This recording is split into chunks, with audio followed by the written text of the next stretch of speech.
evening, towards the latter part of May, a middle-aged man was making his way homeward from Shaston to the village of Marlow in the adjoining Vale of Blackmore. Down this road, I am walking.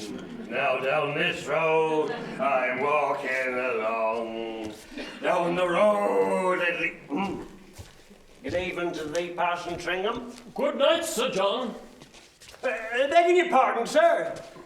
We passed this way last market day about this time, and I said good evening to thee, Parson Tringham. And you said good night to Sir John. I did. And a month ago, same thing. I may have. And what be your meaning, sir, in calling me Sir John when you know I be plain Jack D'Urberville the hackler? It is merely my whim. Don't you know, D'Urberville, that you are the lineal representative of the ancient and knightly family of the D'Urbervilles? You don't say. I do. In short, there's not another family like you in all of England. Well, I had heard my family seen better times, but I took it to mean where once we had 2 horses, we now got 1. So where be us D'Urbervilles raising our smoke now then, if I might make so bold? You don't raise your smoke or live anywhere. Oh, that's bad. Yes. In the mail line at least, that is. You've gone down. Well, where be your mansions and estates? You haven't got any. No lands, neither? No, though you once had them in abundance. Well, will we come into our own again someday, do you think? That I can't tell. Well, what should I do about it? Well, nothing. Merely chasing yourself with the memory of how the mighty are formed. What's that noise then? 'Tis the woman's club walking, Sir John. Your daughter is a member. I'd quite forgotten, with my thoughts of greater things. The village of Marlow lay amid the northeastern undulations of the beautiful Vale of Blackmore, an ungirdled and secluded area, and for the most part untrodden by tourist or landscape painter. Historically, the area is densely wooded, and even though traces of its earlier condition are to be found in the old oak copses and irregular belts of timber that yet survive upon its slopes. The forests are now departed, but old customs of its shades remain. The May Day dance, for instance, can be discerned in the afternoon under notice, in the guise of the club revel, or club walking, as it was there called.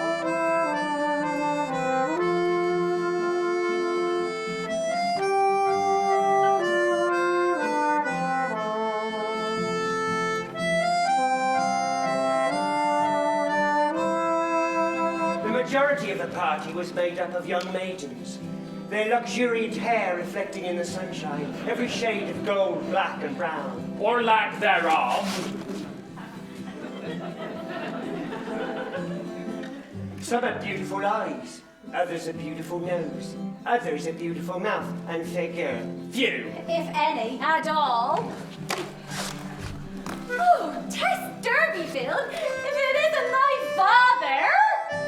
Oh, he's tired, that's all. That's why he wobbles so. Bless thy simplicity, Tess. Oh, look here, I won't stay here another minute with you if you say any jokes about him. Tess D'Urberville, at this time of her life, was a mere vessel of emotion, untinctured by experience. Strangers would often long look at her as they casually passed by, wondering if they would ever see her again.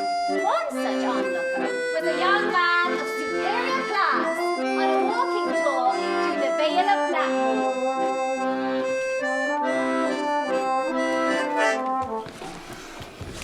This is 1,000 pities, my dears. Where are your dance partners? They've not left off work yet. They'll be here by and by. Till then, Will you be one, sir? Well, certainly. What is one amongst so many? Better one than none. Pick and choose. Don't be so forward.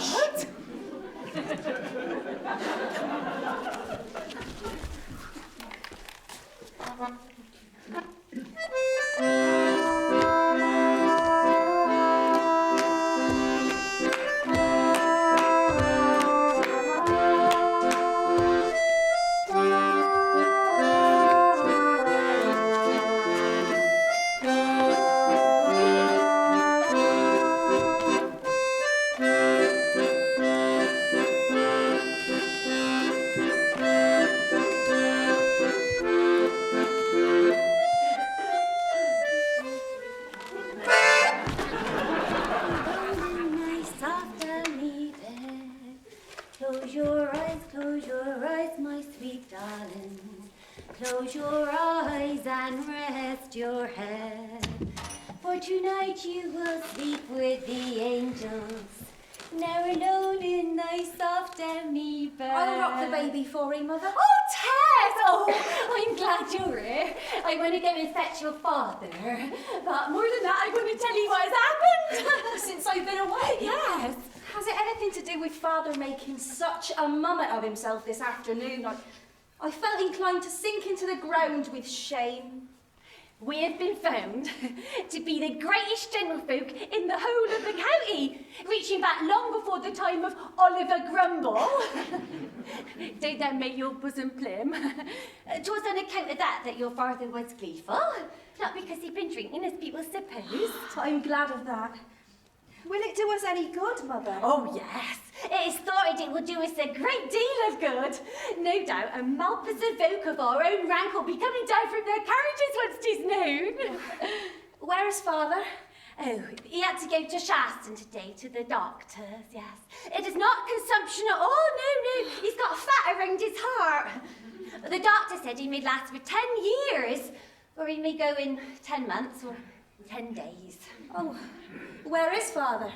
Well, he was so rafted after his uplifting news from the parson that he had to go to Rolliver's about half an hour ago. He did want to get his strength up for taking those beehives tomorrow. Get his strength up. Oh my God. Go to a public house to get his strength up. And you as well agreed as he, Mother? No, I be not agreed, no. I waited for you to bide so you can keep house. Why, I do go fetch him. Fetch him. I'll go. No. It would be no use, no. I should go. Go. Rolliver's Inn, the single alehouse at this end of the long and broken village, was only in possession of an off-licence. Hence, nobody could legally drink on the premises. But where there's a will, there's a way. In a large room upstairs, the windows of which were thickly curtained with a large woolen shawl, was Mrs. Rolliver, with one of her favourite customers. You good elf? And tea. No!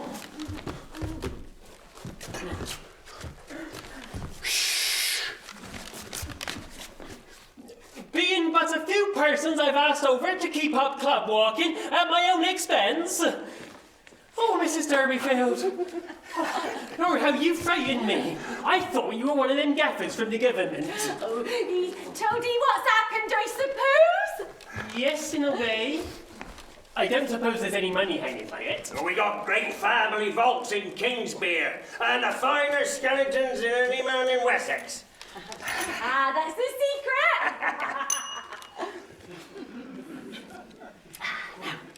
Now, I've been thinking since you did bring home the news. There's a rich old lady lives in the other side of the Chase, near Trantridge. Goes by the name of Mrs. D'Urberville. You what? You don't say. Well, she's sure to be family. So my project is we send Tess to claim kin. All I had heard there was such a woman of that name, but a junior branch of the family, hailing long since King Norman's day. Well, she sure to notice the maid, and she's meant to be very rich. And I see no reason why two branches of the same family shouldn't be on visiting terms. We'll all claim kin and go and visit her when Tess has gone to live with her. Oh, she's sure to win the lady over. Tess would. And no doubt she'll meet a noble gentleman who'll want to marry her. Well, what does the maiden think of the idea of going? Oh, I've not asked her yet, but she'll not say nay to going. Tess is queer. Leave Tess to me.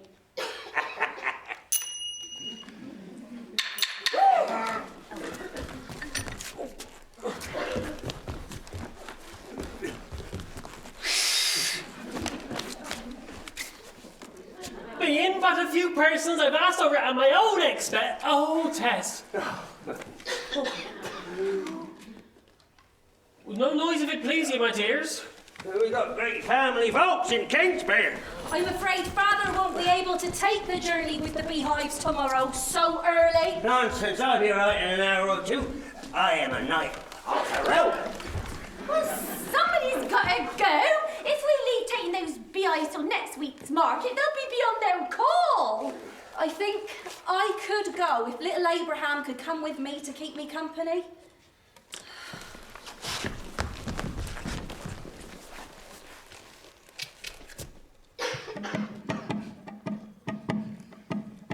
Tess?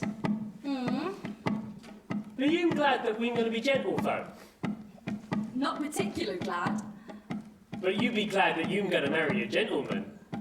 What? Well, I heard our great relation was going to put you in the way of marrying a gentleman. Our great relation?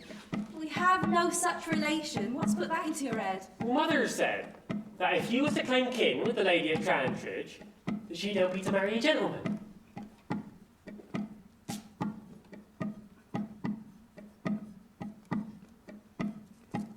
Did you say all the stars were worlds, Tess? Yes. All like ours? I don't know, but I think so. Sometimes they seem to be like the apples on our stubborn tree. Most of them splendid and sound. A few blighted. Do we be on a splendid one or a blighted one? A blighted one. Is it really like that? What would it be like if he was on a splendid one? Well, Father wouldn't have got too tipsy to go on this journey, and Mother wouldn't always be washing and never getting finished. And you'd be a rich lady ready-made, and you wouldn't have to marry a gentleman to become Oh, one. Abe, don't. Don't talk of that anymore. Go to sleep.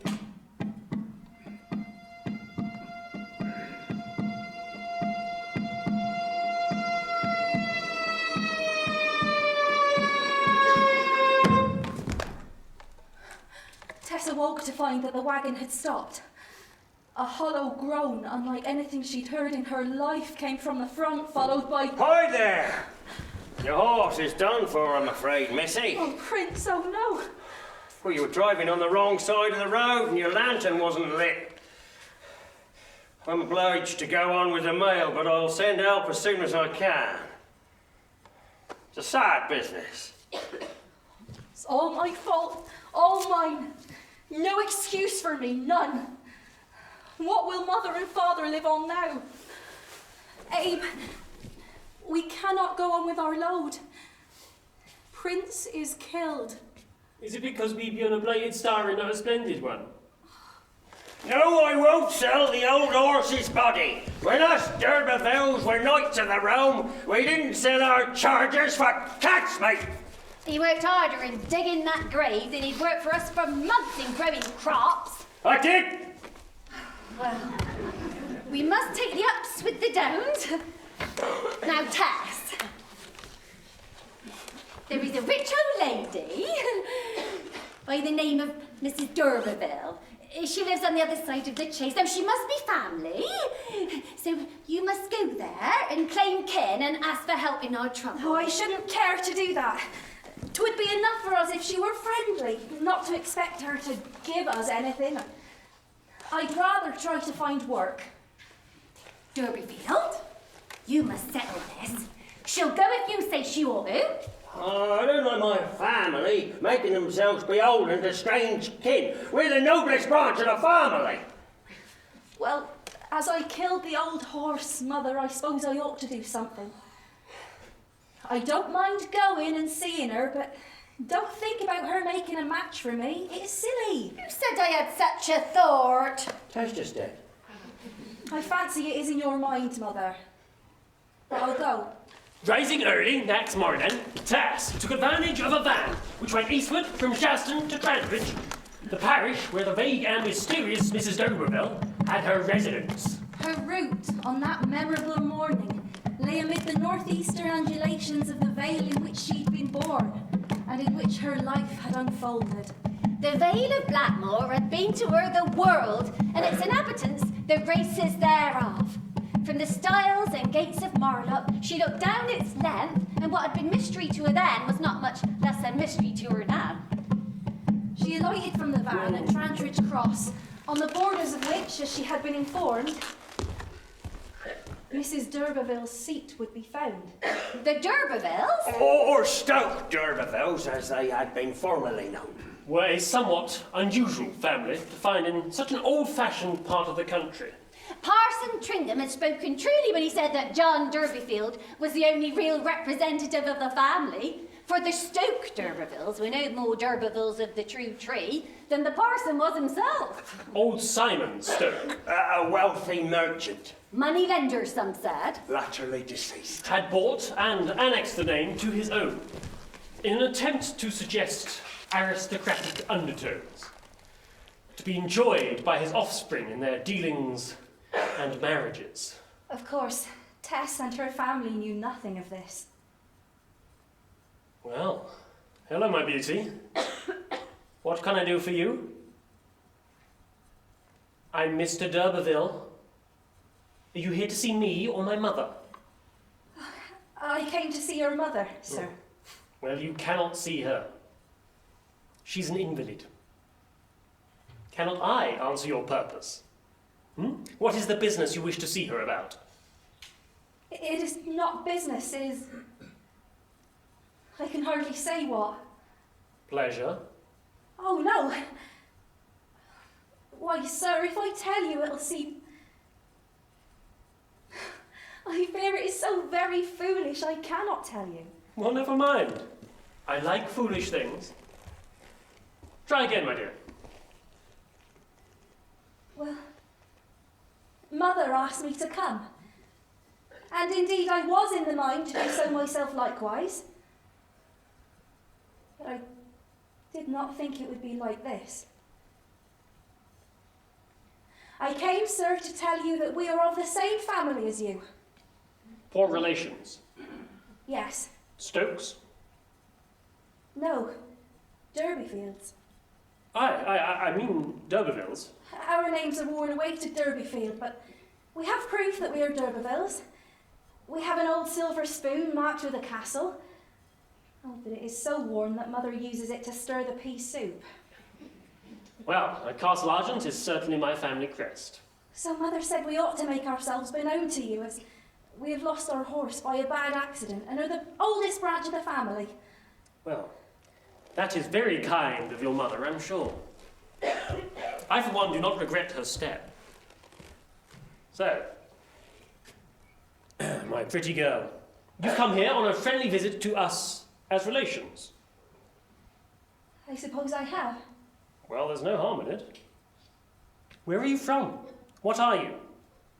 She gave him brief particulars, and upon further inquiries told him that she was intending to go back by the same carrier who brought her. Well, it is some time before he returns past Trantridge. Supposing we pass the time by taking a walk around the grounds, my pretty cuz.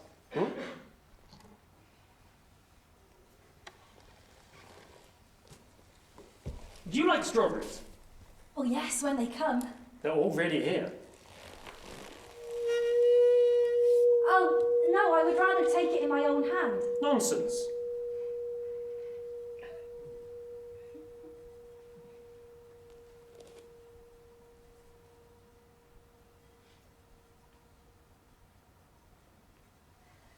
Now I should go, sir. What do they call you? Tess Durbeyfield. And you say your people have lost their horse? I killed him. By accident. I don't know what to do for father on account of it. Well, I must think if I cannot do something for you. My mother must find you a berth. But Tess, no nonsense about d'Urbervilles. D'Urberfield only. You know, quite another name. I wish for no better, sir. Well, I'm damned. What a funny thing. Tess! I've had a letter! They say, well, Mrs. d'Urberville says that she wants you to go there and help run her little chicken farm, which is her hobby. Oh, but this is just her artful way of getting me there. She wants to own me, that's the true meaning of it. I didn't see her, I saw her son. Well, did he want to own me?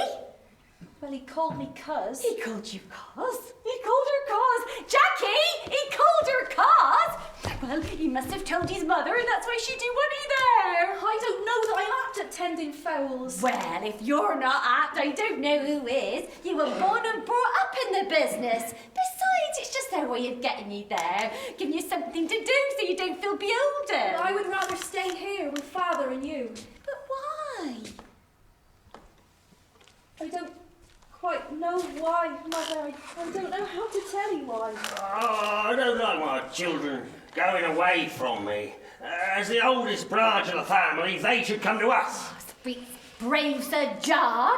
Let her go. He called her cause. Most probably he'll want to marry her, and then she'll be a lady and be like your forefathers was. Perhaps he wants to improve his own line by dipping into the old blood. Tess, you little rogue. So, what be you going to do? I don't know what to say. It's for you to decide. I killed the old horse, and I suppose I ought to do something to get you a new one. But I don't like Mr. d'Urberville being there. So, you don't want to be a lady? And we won't have a new horse or money to spend on I don't need a new horse. God, get back. I will go. Oh yes, 'tis the right thing for a pretty maid as 'tis. Oh, this is a fine chance. Oh, yes. Goodbye, Father. Goodbye, Tess. I hope my young friend writes such a comely sample of his own blood. Oh, and tell him, since we're sunk from our former grandeur quite, I'll sell him the title. And a no unreasonable figure. Not for less than £1,000. Not for less than £1,000. Don't be thinking I'll take less. £100, 50, £20. Family honour's family honour. Hello, cuz. Oh, I was expecting to ride with the local carrier from Trantridge. Well, there's no need. I'm here. Come. Step up, if you please. I'm not sure I should. Oh, nonsense. We'll be there in no time.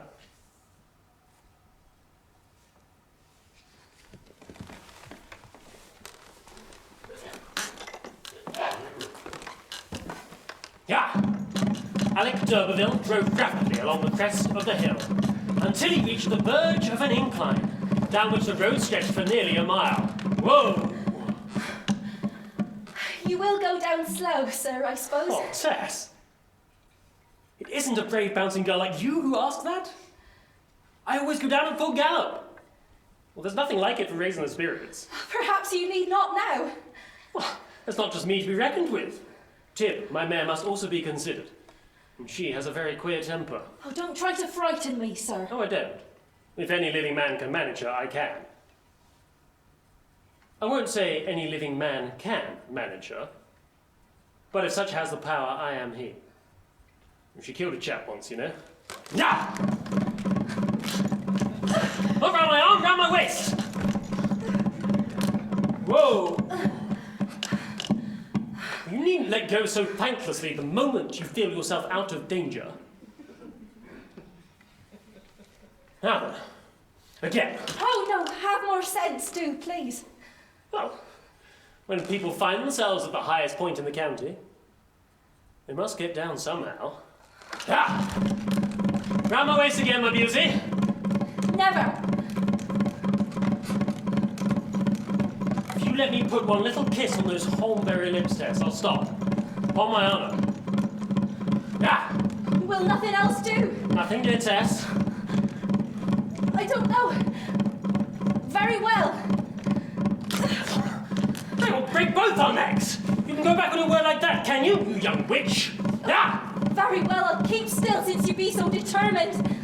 But I thought you'd protect me and be kind to me as my kinsman. Kinsman be hanged. Now! But I don't want anyone to kiss me, sir. I wouldn't have come if I'd have known.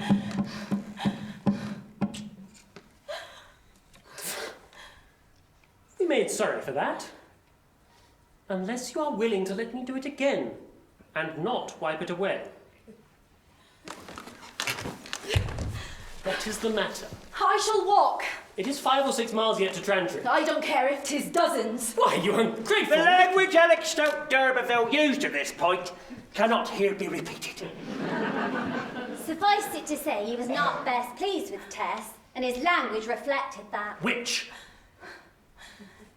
You ought to be ashamed of yourself for using such wicked words. I don't like you at all. I hate and detest you.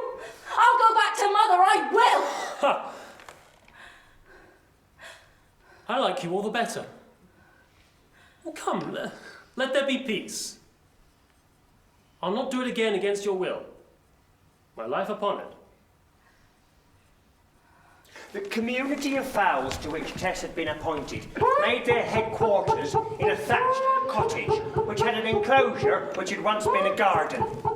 The rooms wherein dozens of infants had wailed at their nursing now resounded with the tapping of nascent chicks.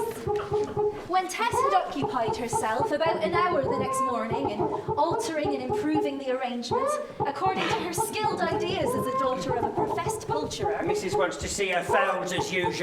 Mrs. is old lady. She blind. blind.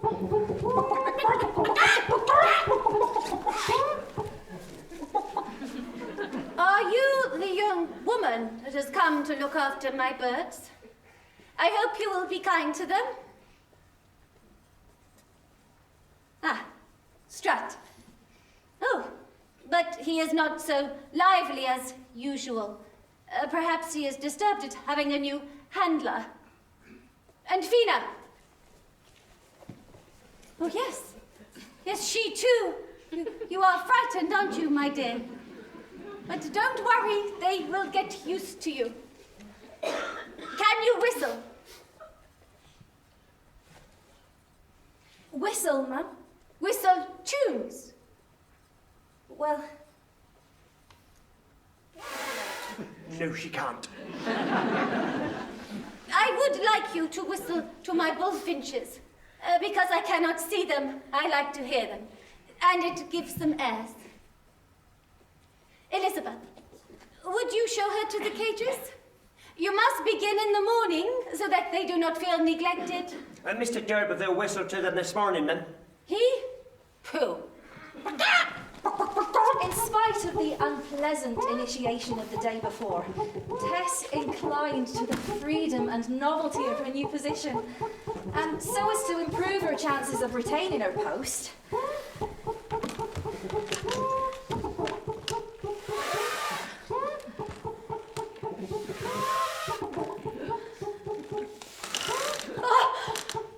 Upon my honour, there was never before anything as beautiful in nature or art as you, Cousin Tess. You look quite cross because you cannot do it.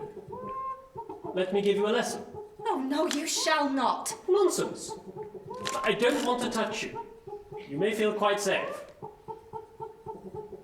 You screw up your lips much too harshly.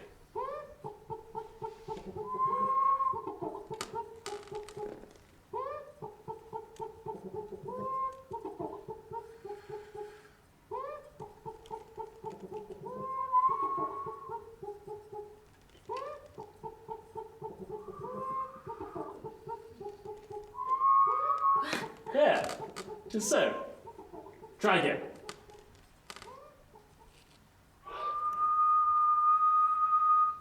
That's it.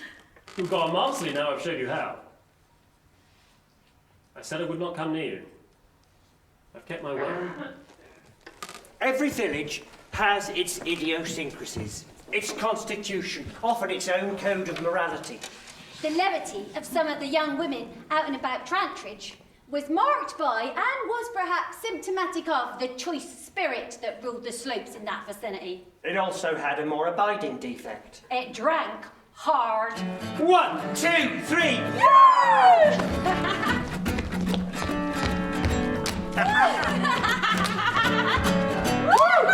For a long time, Tess did not join in the weekly pilgrimages to the inns of Chaseborough. Under pressure from matrons not much older than herself. Oh, go on! Tess at length consented to go!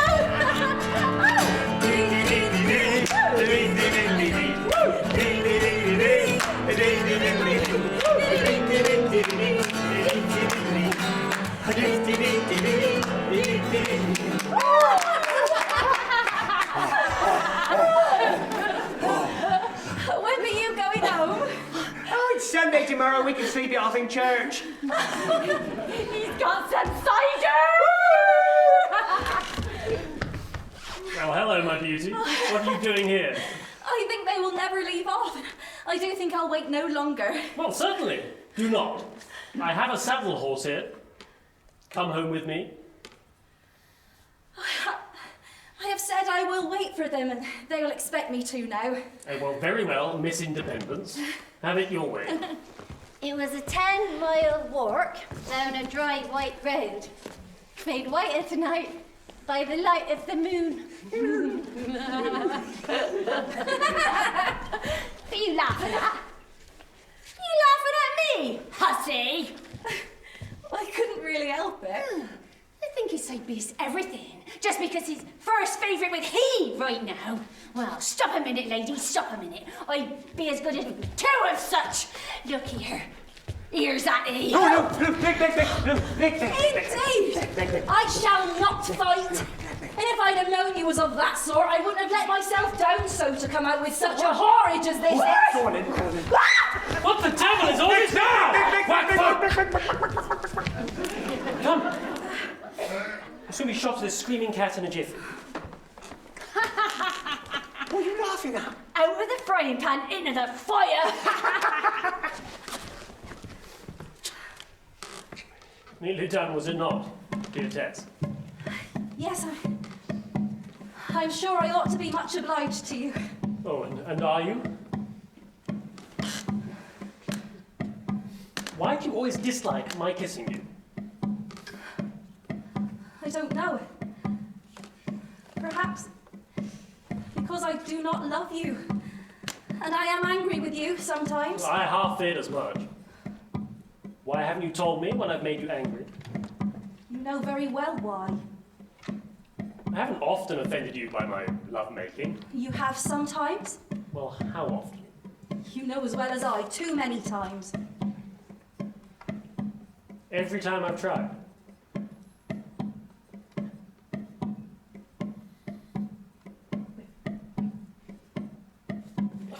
That is devilish unkind. I mean you no harm. I simply want to keep you from falling off. I beg your pardon, sir. Well, I won't pardon you, unless you show some confidence in me. Good God! What am I to be so repulsed by a mere chit like you? I won't stand it. I'll leave you tomorrow, sir. No! You won't leave me tomorrow. I ask you once more, will you show your belief in me by allowing me to clasp you with my arm? Know that I love you. That I think you are the prettiest girl in the world. Which you are. So mayn't I treat you as a lover? I don't know. I wish... How can I say yes or no when... Why, where be we? 'Tis the Chase, the oldest wood in England. I thought, since 'tis such a lovely night, why don't we prolong our ride? How could you be so treacherous? Just when I've been putting trust in you. Set me down, let me walk home. You can't walk home, darling. We're miles from Trantridge, if I must tell you. And in this growing fog, you might get lost among the trees. Never mind that, set me down, I beg you. But having brought you to this out-of-the-way place, I feel myself responsible for your safe conduct home. Besides, well, truth be told, I don't know exactly where we are. If you promise to wait here, I will go through the bushes and find some house or road and ascertain our exact whereabouts. Whereupon I will return and give you full directions, and then you may walk or ride as you see fit. Whoa. Come.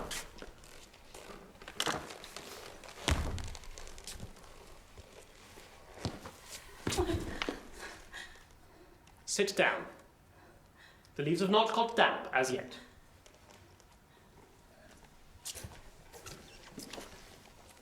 By the by, Tess, your father has a new cob today. Somebody gave it to him. Somebody. You. Oh, sir, that is so very good of you. I almost wish you had not. Why, dear? It hampers me so. Tess. Tessie.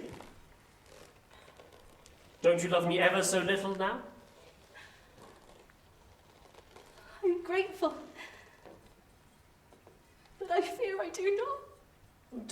Dear one, don't cry. Sit down. I'll be back in a moment.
Whoa! Where do you think you're going off like this? On a Sunday morning too, when all's in bed? What are you going off for? I've driven like a madman following you just to help you on your way if you will not come back. I shan't come back. I thought so. I said as much. Let me help you on then.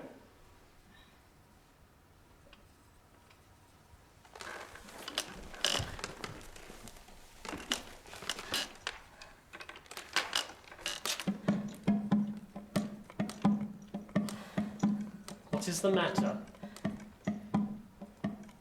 I was just thinking. I was born over there. Oh, we must all be born somewhere. I wish I'd never been born over there or anywhere else. Why did you come to Trantridge if you didn't want to come? You didn't come for love of me, that I'll swear. It is quite true. If I had come for love of you, if I'd ever sincerely loved you, if I loved you still, I should not so loathe and hate myself for my weakness as I do now. I did not understand your meaning until it was too late. Every woman says that. How could you say such words? My God, I could knock you out of the gig! Did it never strike your mind that what every woman says, some women may feel? Very well. I'm sorry to wound you. I did wrong, I admit it. You know I'm willing to pay to the uttermost farthing. You needn't work in the fields or dairies again. I have said I will take nothing from you, and I will not. I cannot. I shall not. One would think you were a princess from your manner. I suppose I'm a bad fellow. A damn bad fellow. I was born bad. I've lived bad. I shall die bad in all probability. Tess, I swear upon my lost soul, I will not be bad towards you again. And if certain circumstances should arise, you understand, in which you are in the least need, the least difficulty, you send me one line, and you shall have by return whatever you require. Oh. You are not going away like that, dear. Come.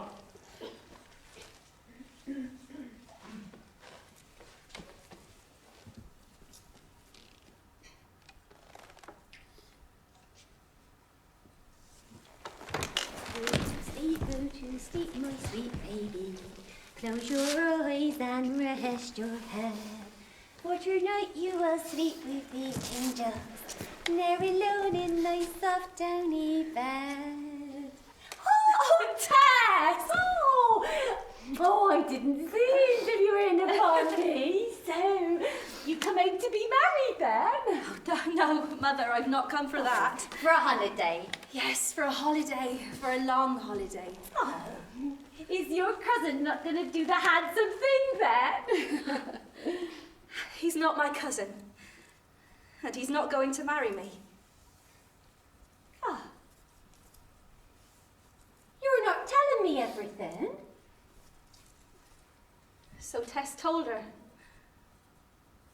Everything.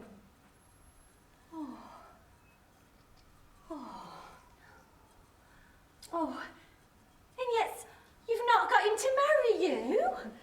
Oh, any woman would have done it except you after that. Perhaps any woman would, Mother, except me. You ought to have been more careful if you didn't mean to get him to make you his wife. How was I ought to know? I was a child when I left this house 4 months ago. Why didn't you tell me there was danger? Why didn't you warn me? The event of Tess D'Urberfield's return was rumoured abroad, if rumour be not too large a word to use for the space of a square mile. Isn't she pretty? How that best frock do set her off? Oh, yes, I believe it cost an immense deal. That'll be a gift from him. Ooh, she's blooming. Oh, yes. No, really blooming. Oh, Yes. It was an early August sunrise, and the denser nocturnal vapours in the fields were dividing and shrinking into isolated fleeces within hollows and coverts. from within arose a clicking, like the left making of a grasshopper. The machine had begun, and a moving concatenation of 3 horses and the aforesaid long and rickety machine became visible. The reaping machine left behind the fallen corn in little heaps. Each heap being of the quantity of a sheep. Which the active binders in the rear laid their hands upon. Some of them were men, but mainly women. She's fond of that child, though she may pretend to hate him, and says that she wishes her and the baby were in the graveyard together. Lord, she'll soon stop saying that. Why, 'tis wonderful what a body can get used to of that sort in time. A little more than persuading was taken in the getting of it, I reckon. And 'tis 1,000 pities it should have happened to she, of all others. But then 'tis always the comeliest. The plain ones is safe as churches, eh, Jenny? Eh? Nothing? Nothing. 'Tis a sickly child, mine, poor thing. Aye, but then perhaps 'tis for the best, if... Perhaps. Merciful God, have pity. Have pity upon my poor baby. Heap as much anger as you want upon me and welcome. But pity the child. Pity my poor sorrow. So passed away, poor sorrow. Sorrow being the name that Tess had given the child. So passed away poor sorrow, the undesired. That bastard gift of shameless nature. A waif to whom eternal time was but a few days merely. Who never knew that years or centuries ever were. To whom the interior of the cottage was the universe. A which weather the climate. Newborn babyhood, human existence. And the instinct to suck, human knowledge. So Tess carried sorrow to the churchyard at night and buried the babe by lantern. At the cost of a shilling and a pint of beer to the sexton. In the corner of God's allotment, where all the nettles grow, and where all unbaptized children, notorious drunkards, suicides, and others of the conjecturally damned are laid. Tess bravely made a little cross of 2 laths and a piece of string, and having bound it with flowers, she set it at the head of the grave, putting also at the foot a jar of the same flowers in a little water to keep them alive. What matter that writ on the side the eye of mere observation noted the words Keelwell's marmalade? The eye of maternal affection did not see them. Its vision on higher things. Go to sleep, Go to sleep, my sweet baby.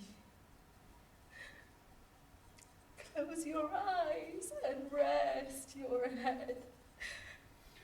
For tonight you shall sleep with the angels. For tonight my sweet baby is dead.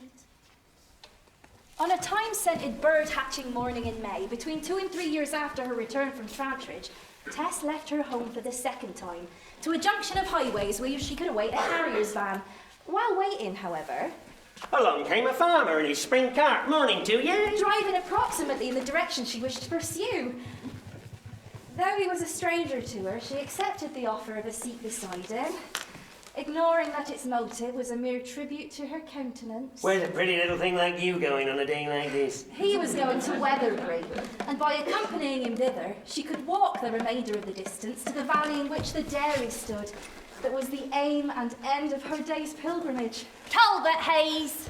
The dairy men and women flocked out of their cottages in the dairy and down to where the cattle were arriving from the meads. You can milk them clean, young lady. Don't want my cows going dry this time of year. Dairyman Crick, my new employer.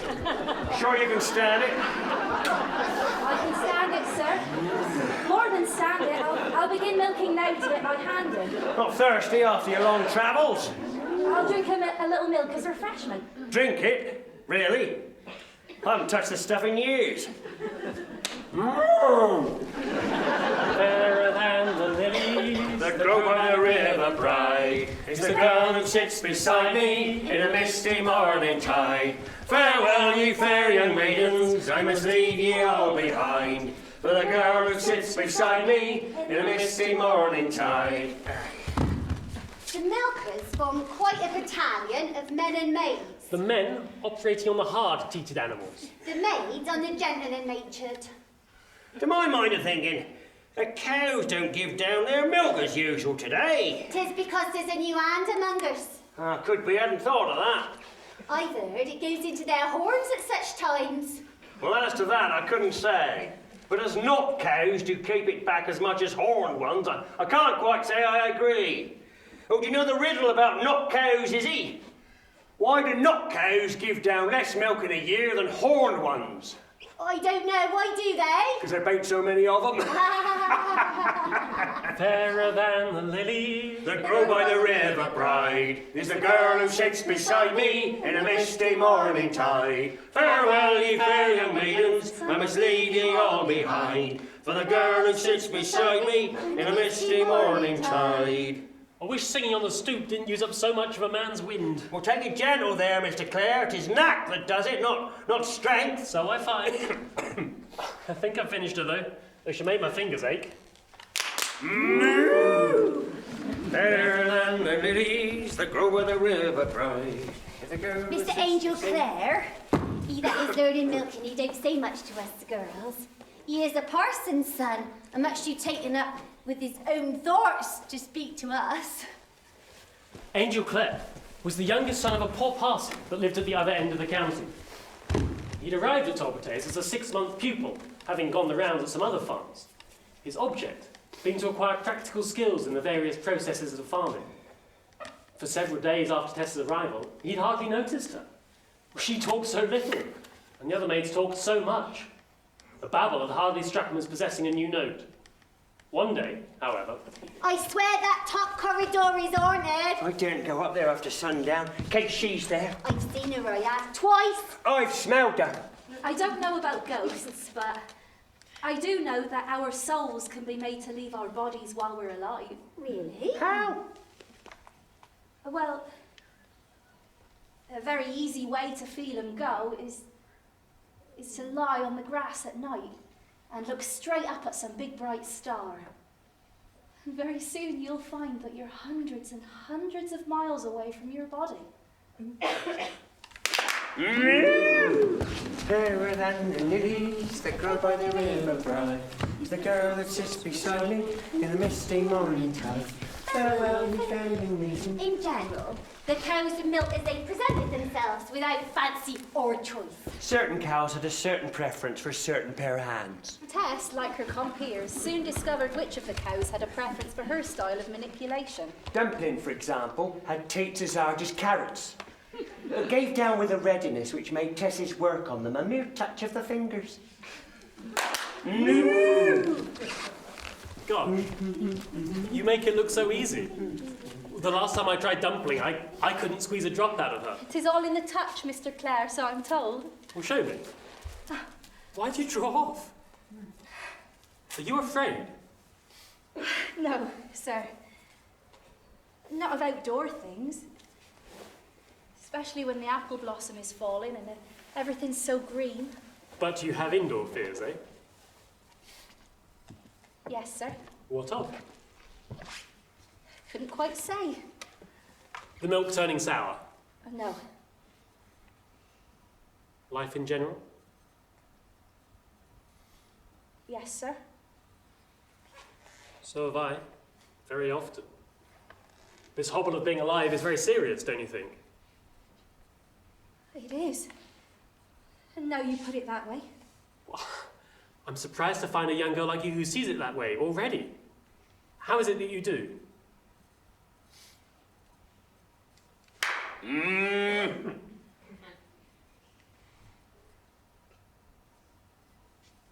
The trees have inquisitive eyes, haven't they? And the river seems to say, "Why do ye trouble me with your looks?"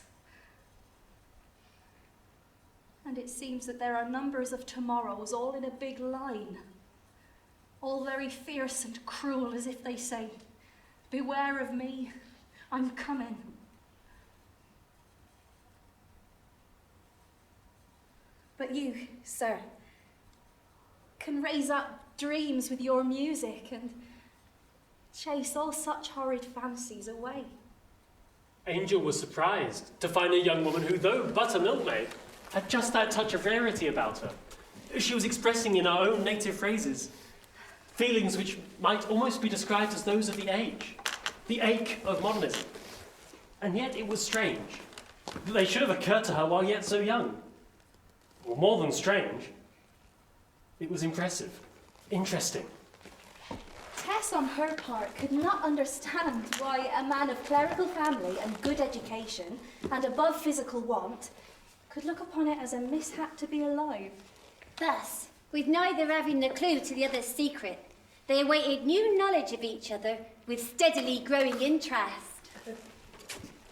Well,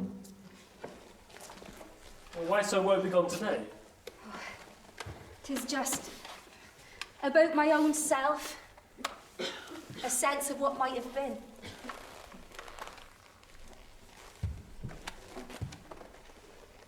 When I see what you know, what you've read and seen and thought,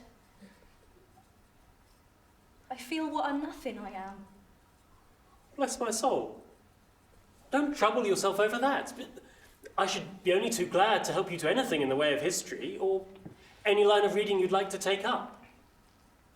Sometimes I feel like I don't want to learn any more about it than I already know. Why not? Because what is the use of learning that I am just one in a big long row? And that somewhere, set down in an old book, there's someone just like me, and I'm playing her part. Making me sad, that's all. Oh, really? Then you don't want to learn anything at all? I shouldn't mind learning why the sun shines on the just and the unjust alike. But that is what books will not tell me. Tess? Fie, for such bitterness.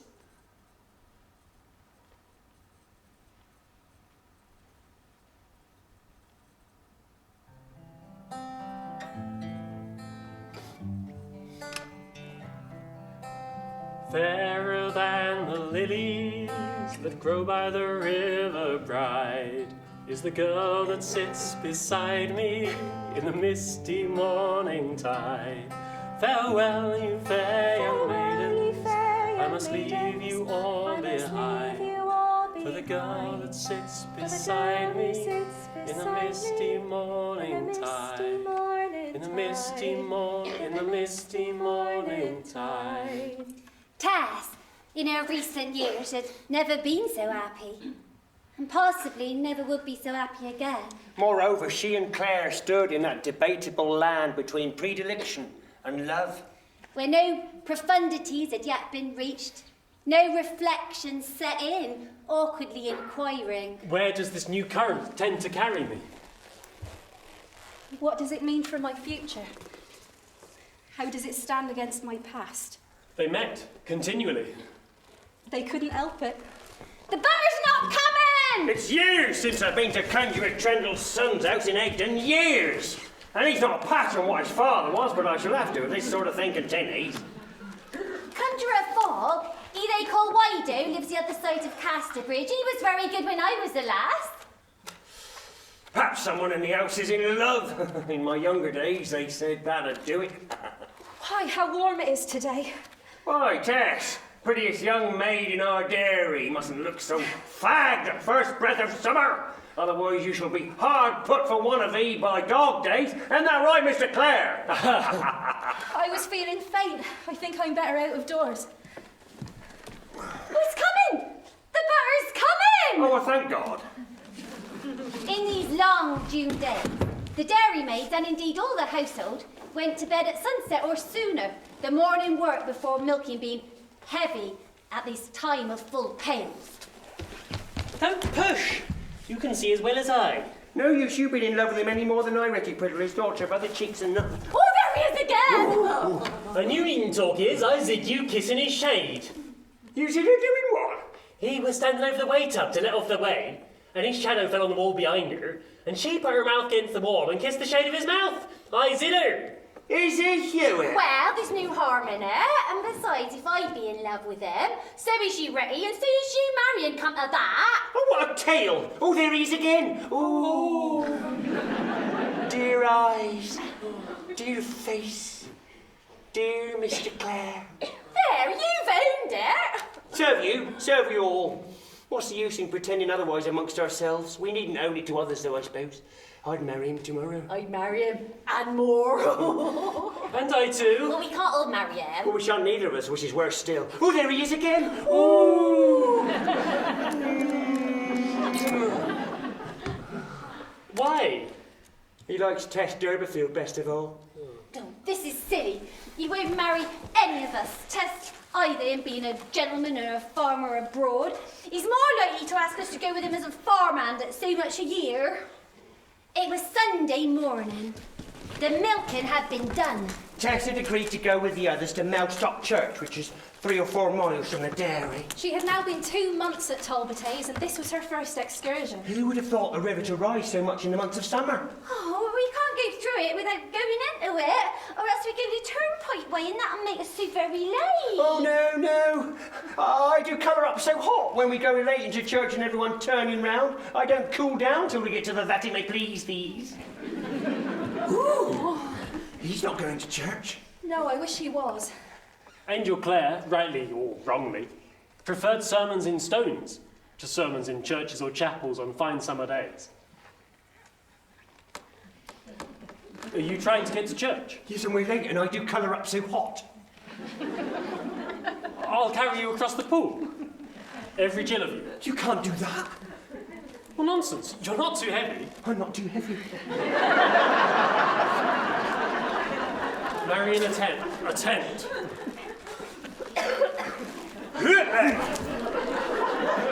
I don't know what to do with my hands. I'm going to put my arm around his neck and look into his eyes as Marion did. There's nothing in that. Oh, there's a time for everything. There's a time for embracing and a time to refrain from embracing. The first is going to be mine.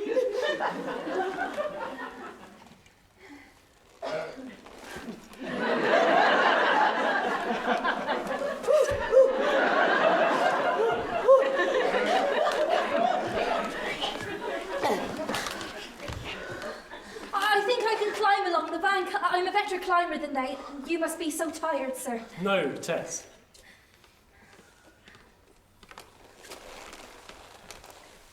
2 Leahs for 1 Rachel. They are better women than I. Not to me. I'm not too heavy. No. You should carry Marion. She's a lump. You're like an undulating billow warmed by the sun. That is very pretty if I seem like that to you. I did not expect such an event today. Nor I. The water came up so sudden. Oh, Tess. I don't know what I'm going to do now.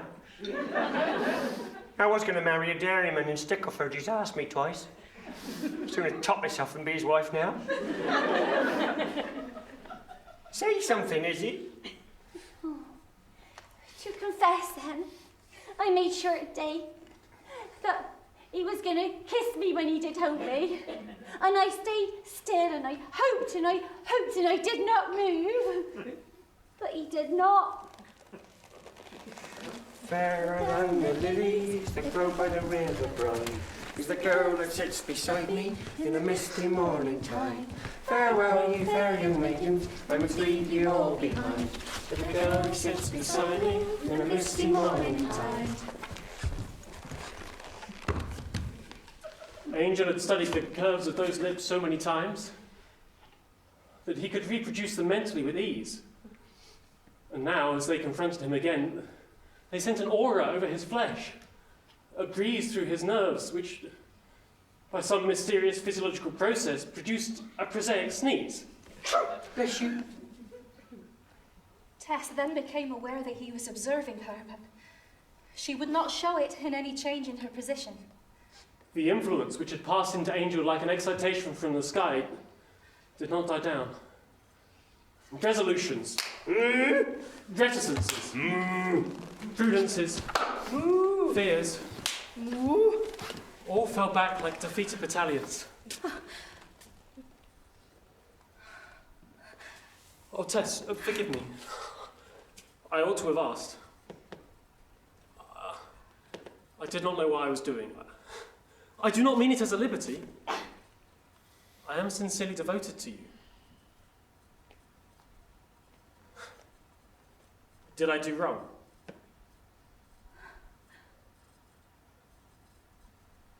I don't know. Well, I have betrayed my feelings at last. That I love you. But it will go no further. I see it distresses you. I am as surprised as you are. You will not think I presumed on your defencelessness or was too quick and unreflecting, will you? I can't tell.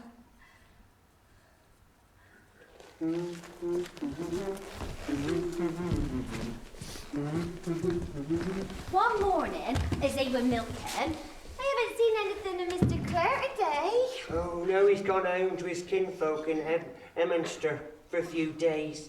He's coming to the end of his time with us here now, and I suppose he's seen about his time elsewhere. How much longer will he bide with us? I don't suppose he'll stay beyond New Year. 4 more months of torturing ecstasy in his company. After that, the blackness of unutterable night. At this moment of the morning, Angel's arriving at his father's vicarage at Emminster, with a small basket of black puddings and mead, all sent with the kind regards of Mrs. Crick to his parents. Old Mr. Clare was a clergyman, in the type descended from the line of Luther and Calvin. One thing he was for certain: sincere.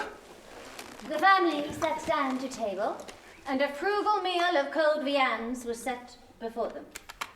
Angel Clare looked around for the black pudding, which he had directed to be nicely grilled, as he wished his parents to appreciate their marvellous herbal savours as highly as he did himself. Ah, you are looking for the black pudding.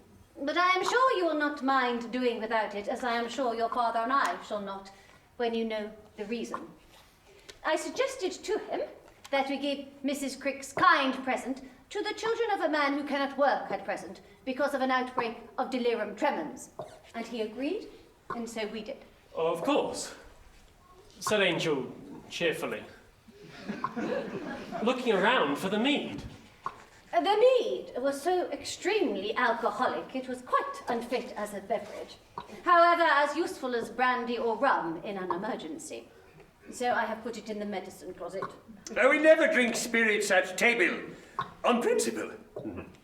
And what shall I tell the dairyman's wife? Why, the truth, of course. Well, I'd rather hoped that I could tell her that we had enjoyed the black pudding and the mead. If she's a kind, jolly sort of body, she's sure to ask me direct I return. Well, you cannot, if we did not. No. Still, it was a pretty sort of tipple.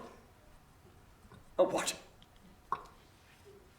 It's an expression they use at Talbot's.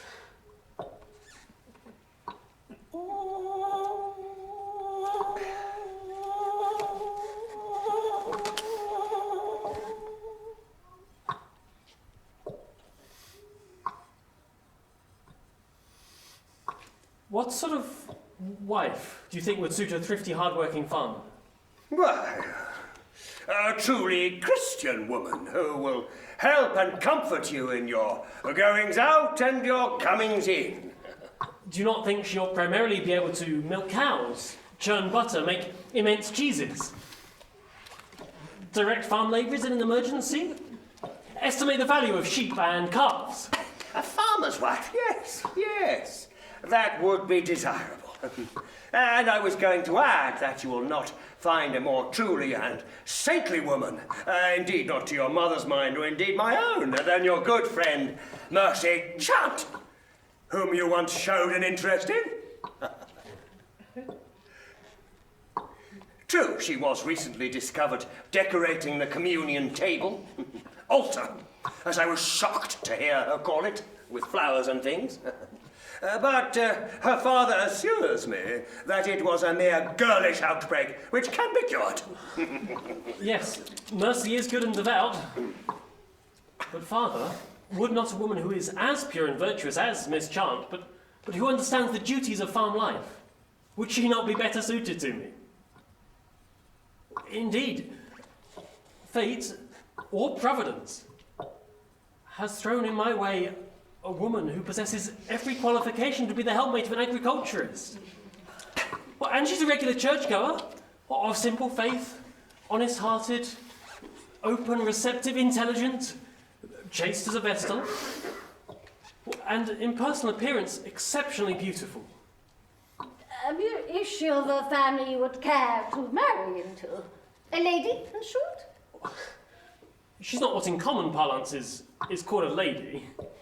She's a cottager's daughter, as I'm proud to say.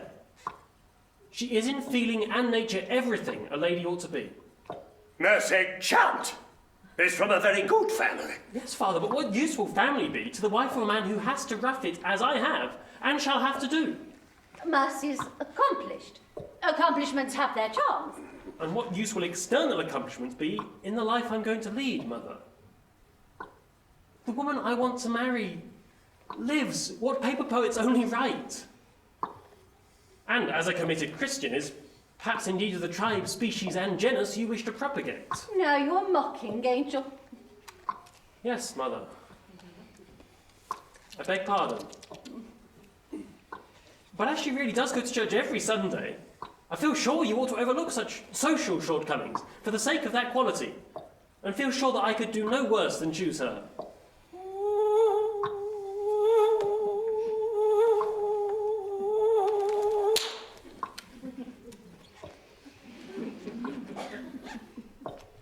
Well, Whatever you say, dear.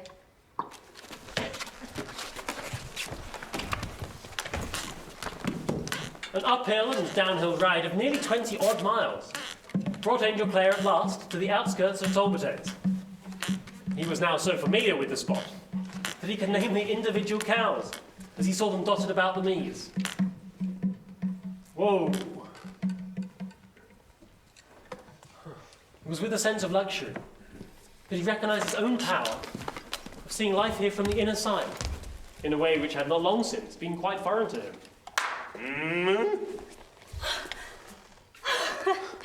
Mr. Clare, you frighten me. Oh, heavens, Tessie, don't mister me anymore. I've hastened back so soon because of you. I may as well say it now as later. I have something to ask. Of a practical nature. I shall soon want to marry. And being a farmer, I shall want for my wife a woman who possesses every qualification and understands the duties of farm life. Will you be that woman, Tessie? Mr. Clare, I cannot be your wife, I cannot be. You are engaged to someone else? Oh, no. Well, then why do you refuse me? I do not wish to marry. I have not thought of doing it. I cannot. I only want to love you. But why? Your father is a parson, and your mother would not like you to marry such as me. I am not worthy enough. She would want you to marry a lady. No, indeed, you mistake them, my father and mother. But besides, I don't care. Tess! I want to hear it from your own warm lips that you will someday be mine. Or any day you choose. But someday. Do you love another man? How can you ask that? I almost know that you do not. But then why do you repulse me so? I do not repulse you. I like you to tell me you love me, and you may do so as we go about together, and never offend me. But you will not accept me as your husband.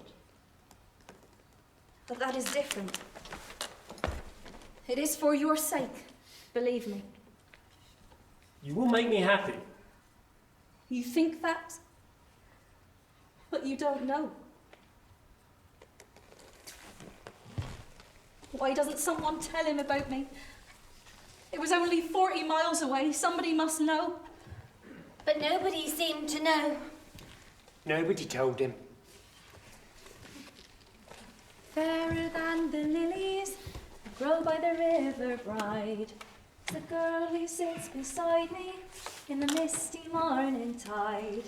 Farewell, ye fair, Farewell, you fair young maidens. maidens. I must leave you all The girl behind. who sits The beside girl me who sits in the beside misty me morning in the misty tide. morning tide.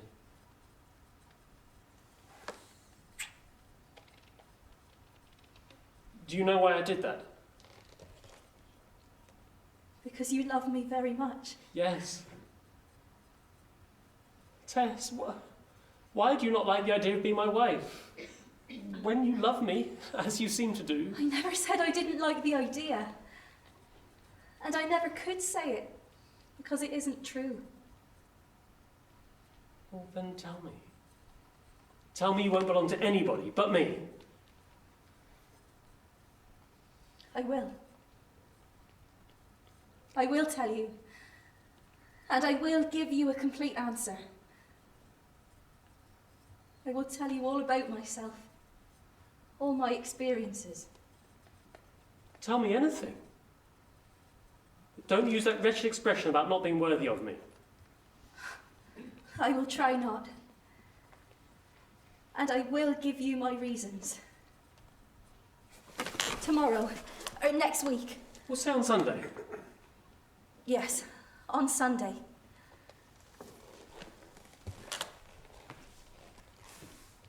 I shall say yes.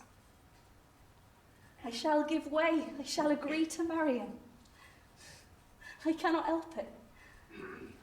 I cannot bear to let anybody have him but me. But it is wrong to have him, and may kill him when he knows. Who much you think I heard news of this morning? Who much you think? Tess guessed. Angel Claire guessed? Izzy did not guess because she knew already. 'Tis that slack-faced fella, Jack Dollop. He's married a widow woman. Jack Dollop? Who's Jack Dollop? He's a fella who wronged his sweetheart, and her mother caught him hiding in the butter churn he were. Promised to marry the valiant maiden's daughter, he did. But he never did. He never did, he never meant to. No, just as I say, he married a widow woman. She had money, £50 a year, they say, and that's what he was after. Married in a great hurry they were. And by marrying him, she lost her £50 a year. Serves him well, but right. And luckily it was the poor woman that got the worst of it, though. Well, you can see how it was. She wanted home, but didn't want to lose him. She should have told him just before they went to church when it was too late to back out. What do you think, Tess? I think she ought to have told him the true state of things, or else refused him. I don't know. All's fair in love and war. I'd have done as she did. I'd have married him, and if he'd said afterwards anything about whatsoever I choose not to tell him beforehand, I'd have knocked him down with a ruling pin. Scram little fella like that, any woman could have done it. It was Thursday. Friday came, Saturday passed. Today was the day. In the diminishing light, Angel Clare made his way along the level roadway towards the meads, which stretched away into grey miles. The dull sky soon began to say its meaning by sending down herald drops of rain, and the stagnant air of the day changed into a fitful breeze that danced about their faces. I ought not to have come, I suppose. I am sorry for the rain. How glad I am to have you here. You belong to me already, you know. Your heart, I mean. Does it not? You know as well as I. Yes. Well then, if your heart, why not your hand? My only reason was on account of you. I have something to tell you. About myself, my history. I want you to know it. You must let me tell you. Tell it then, dearest. Your precious history. I was born at so-and-so. I was born at Marlet. I grew up there. But there was trouble in my family. My father was not very industrious. He drank a little. Well, there's nothing new there. There is something unusual about it. About me.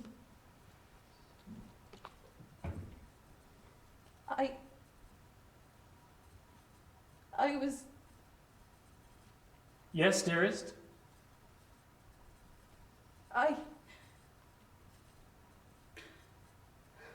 am not a Derbyfield, but a d'Urberville, a descendant of that great family, and we're gone to nothing. A d'Urberville, indeed. Why would knowing this make me love you any less? I was told you hated old families. Yes, I do in a sense. I hate the aristocratic principle of blood before everything.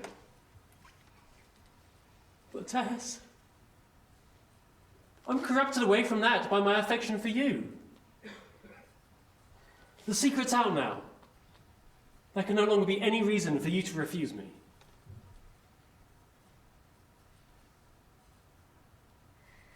If it is sure to make you very happy to have me as your wife, and you feel you do want to marry me very, very much. Yes, dear, of course. I mean that it is only your wanting me so much and hardly being able to live without me, whatever my offence is, that would make me feel I ought to say I will. You will. You say it. I know you do. You will be mine forever and ever. Yes.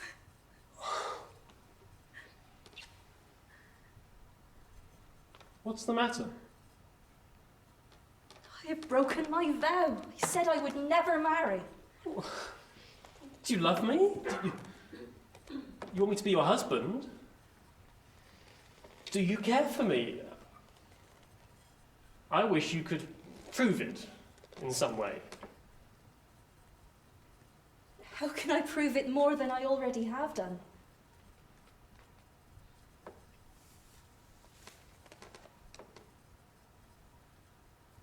Will this prove it more?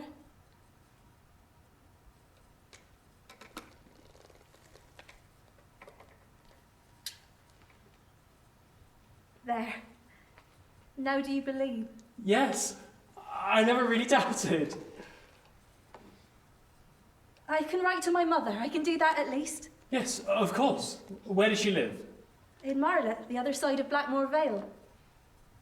Well, then I've seen you before this summer. Yes. And a dance on the green. But you would not dance with me. I hope that is not an ill omen for us now.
What you doing then? Writing a letter to our Tess. Dear Tess. Good start. Shh, just go to sleep. Dear Tess, I am writing these few words, hoping they find you well, as they do me at present. Thank God for it. We are all pleased to hear that you are going to be really married this time. But, in respect to the question,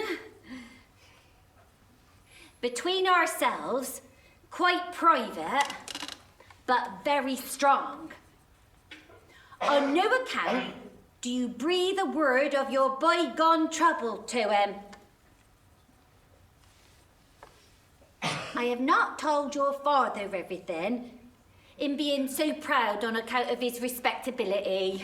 What's that? Nothing, nothing.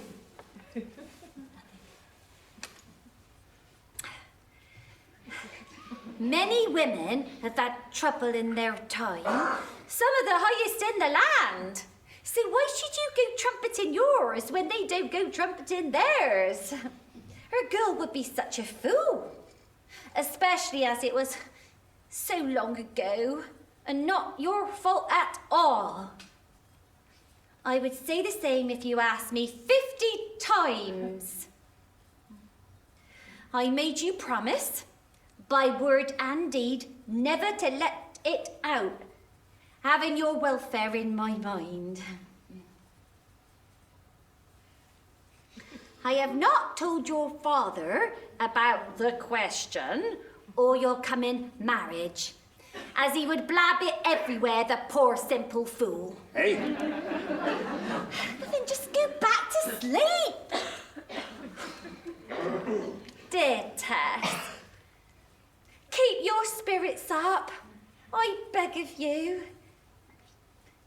So, no more for now. Kind regards to your young man. Your affectionate mother, J. Derbyfield. That's my wife, that is. Oh, shut up, you silly old fool.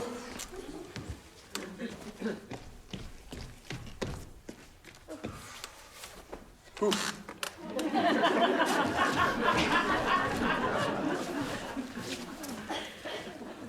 Mother.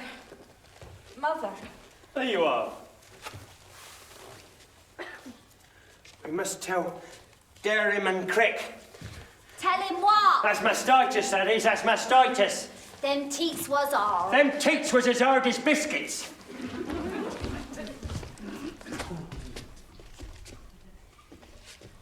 Morning, Tess. Mr. Clare.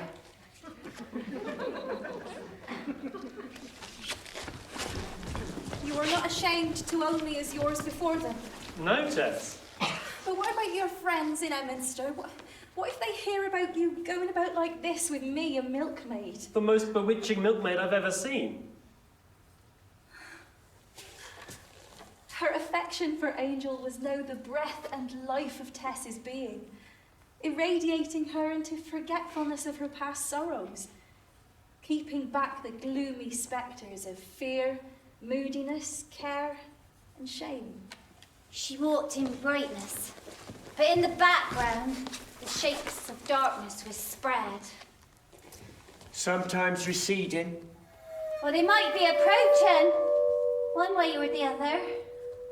A little every day. I am not worthy of you. No, I am not. Tess! Why didn't you stay and dance with me when I was 16 and live with my brothers and sisters? Why didn't you? Why didn't you? Why didn't I? If only I'd known, but why do you say this with such bitter regret? I should have had 4 more years of your heart than I can never have now.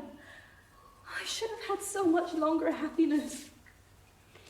He's gonna marry her. Our face do show it. Are you gonna marry her?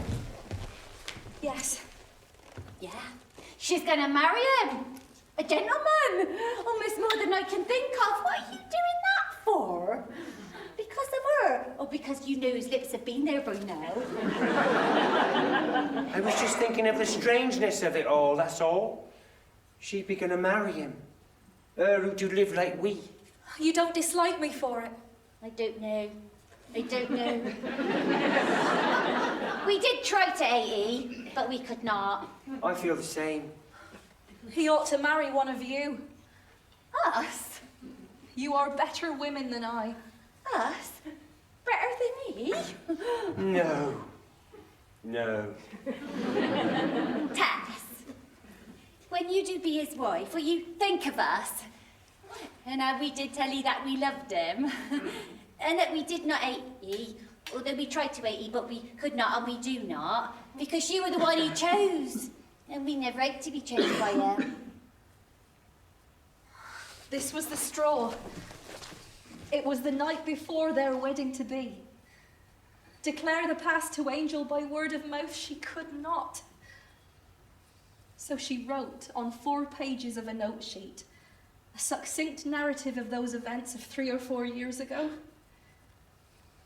put it in an envelope, crept upstairs, and slipped the note under his door. The night was a broken one, as well it might be. In the morning, she listened for the first faint noise from Angel's door. It came, as usual. He descended the stairs, as usual. She descended, as usual. They met at the bottom of the stairs. And they kissed. As usual. Good morning, my darling. Her perception that Angel's bearing towards her still remained in no whit altered by her own communication, rendered Tess guiltily doubtful if he could have received it. So after breakfast, she hastened upstairs. She stooped to the threshold of the doorway where she had pushed the note the previous night. The carpet reached close to the sill, and under the edge of the carpet she discerned the faint white margin of the envelope containing her letter to him. With a feeling of faintness, she withdrew the letter. There it was, sealed up. Darling?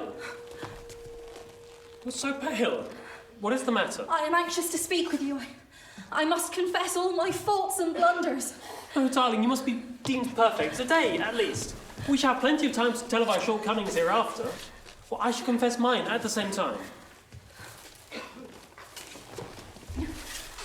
The marriage being by license, there were few people in the church. At a pause in the ceremony, as they knelt together, Tess unconsciously inclined herself towards him. Angel knew that she loved him. Every curve of her form showed it. What he didn't yet know was the depth of her devotion. What long suffering it ensured. What honesty. What endurance. What good faith. After the ceremony, all of the dairy maids, You mean both of them? both of the dairy maids, stood in the red brick entry waiting to see them go. Tess knew why Izzy looked so fragile and Marion so blank. Will you kiss them? For the first and last time. I haven't the least objection.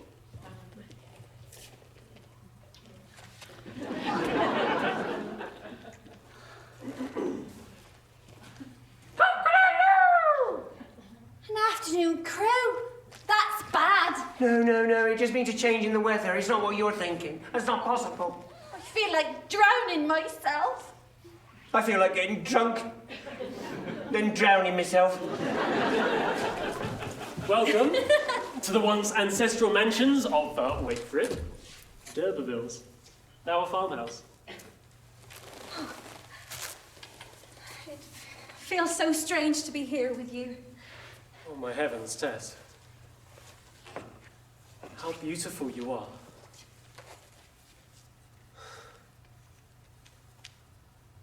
Do you remember what we said this morning about confessing our faults?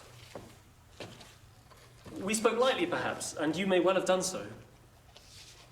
To me, it was no light promise. I have a confession to make, my darling. I didn't tell you earlier because I thought it might frighten you away. I was going to tell you yesterday, but I put it off. But now, seeing you here, sitting so solemnly, I must. I do wonder if you can forgive me. Oh, I am sure. Well, I hope so. He then told her of a time in his life when, tossed about by doubts and difficulties on like a cork on the waves, he plunged into 8 and 40 hours of dissipation with a stranger. Happily, I woke almost immediately to a sense of my folly. I would have no more to say to her, and I came home straight away. I have never repeated my offence, but I wanted to treat you with complete frankness and honour, and I could not do so without telling you. Can you forgive me?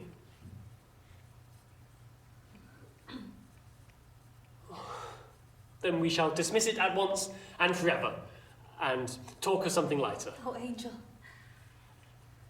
I am almost glad because now you can forgive me. I have a confession too. Remember, I said so. Well, then, for it, my wicked little one. Although you smile, it is as serious as yours. It cannot be as serious, my dearest. Oh, no. It cannot be. Because it is the same. I'll tell you now.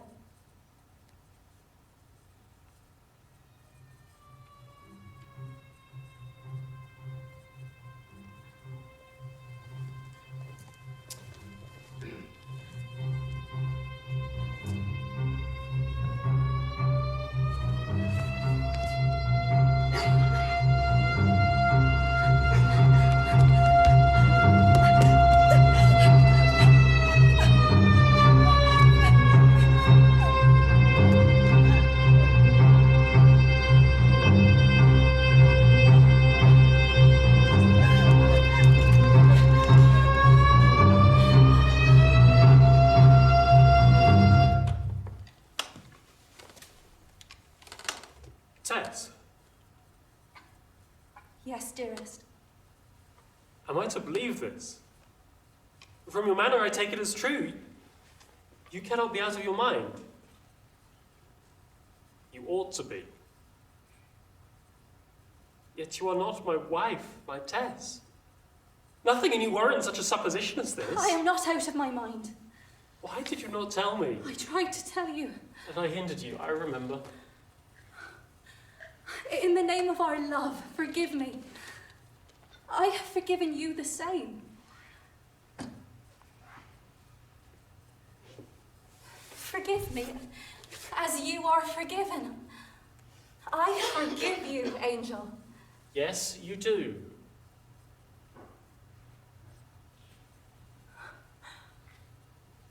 But you do not forgive me. Forgiveness does not meet the occasion. You were one person and now you are another. How can forgiveness meet such a grotesque deception as that?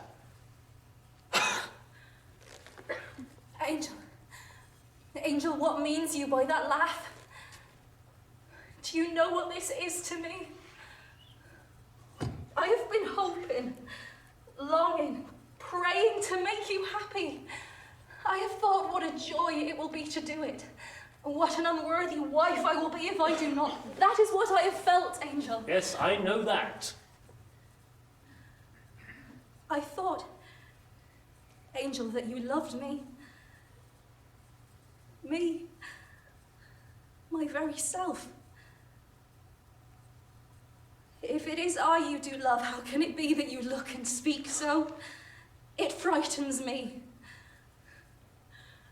Having begun to love you, I love you in all changes, in all disgraces, because you are yourself, and I ask no more.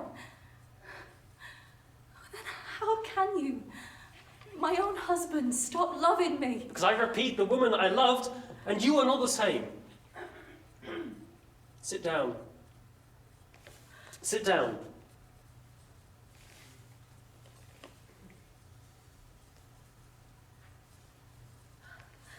I do not belong to you any more then, do I, Angel? It is not me, but another woman like me he loves, he said. Say it is not true, Tess. Tess, say it is not true. It is true. Every word. Every word. Is he living? The baby died. But the man, is he in England? Yes. Well, then my position is this. I thought, any man would have thought, that by giving up all ambition to win a wife with social fortune, knowledge of the world, that I should secure rustic innocence, as surely as I should secure pink cheeks. Reverend, I am no man to reproach, and I will not. You can get rid of me How? by divorcing me. Oh, good heavens, how can you be so simple? I feel I am utterly worthless, so very greatly in the way. I told you a long time ago. I did not want to marry you. I was not respectable enough. Only you urged me. I wish every woman in England was as respectable as you are. It's not a question of respectability, but of principle. How can we live together without me despising myself? And what is worse, perhaps, despising you. However, I feel at the moment I do not despise you. But how can we live together when that man lives? He, in truth, being your husband, and not I.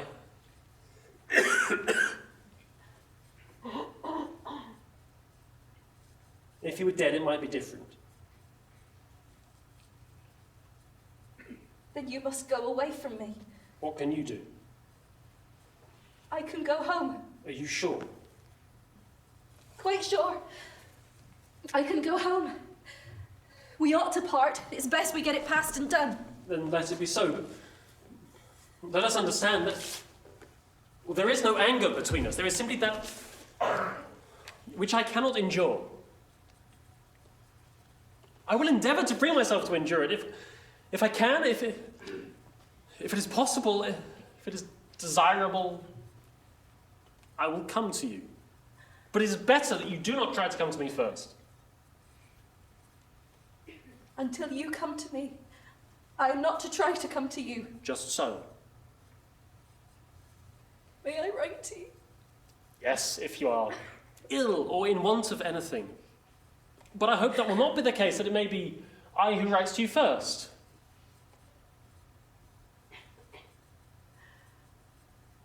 I agree to the conditions, Angel. Because you know best what my punishment ought to be. Only don't make it more than I can bear. A conversation after that was of practical matters only. A coachman was found, paid, told where to take her. He bade her goodbye. And they parted there and then. Go to sleep, my sweet baby.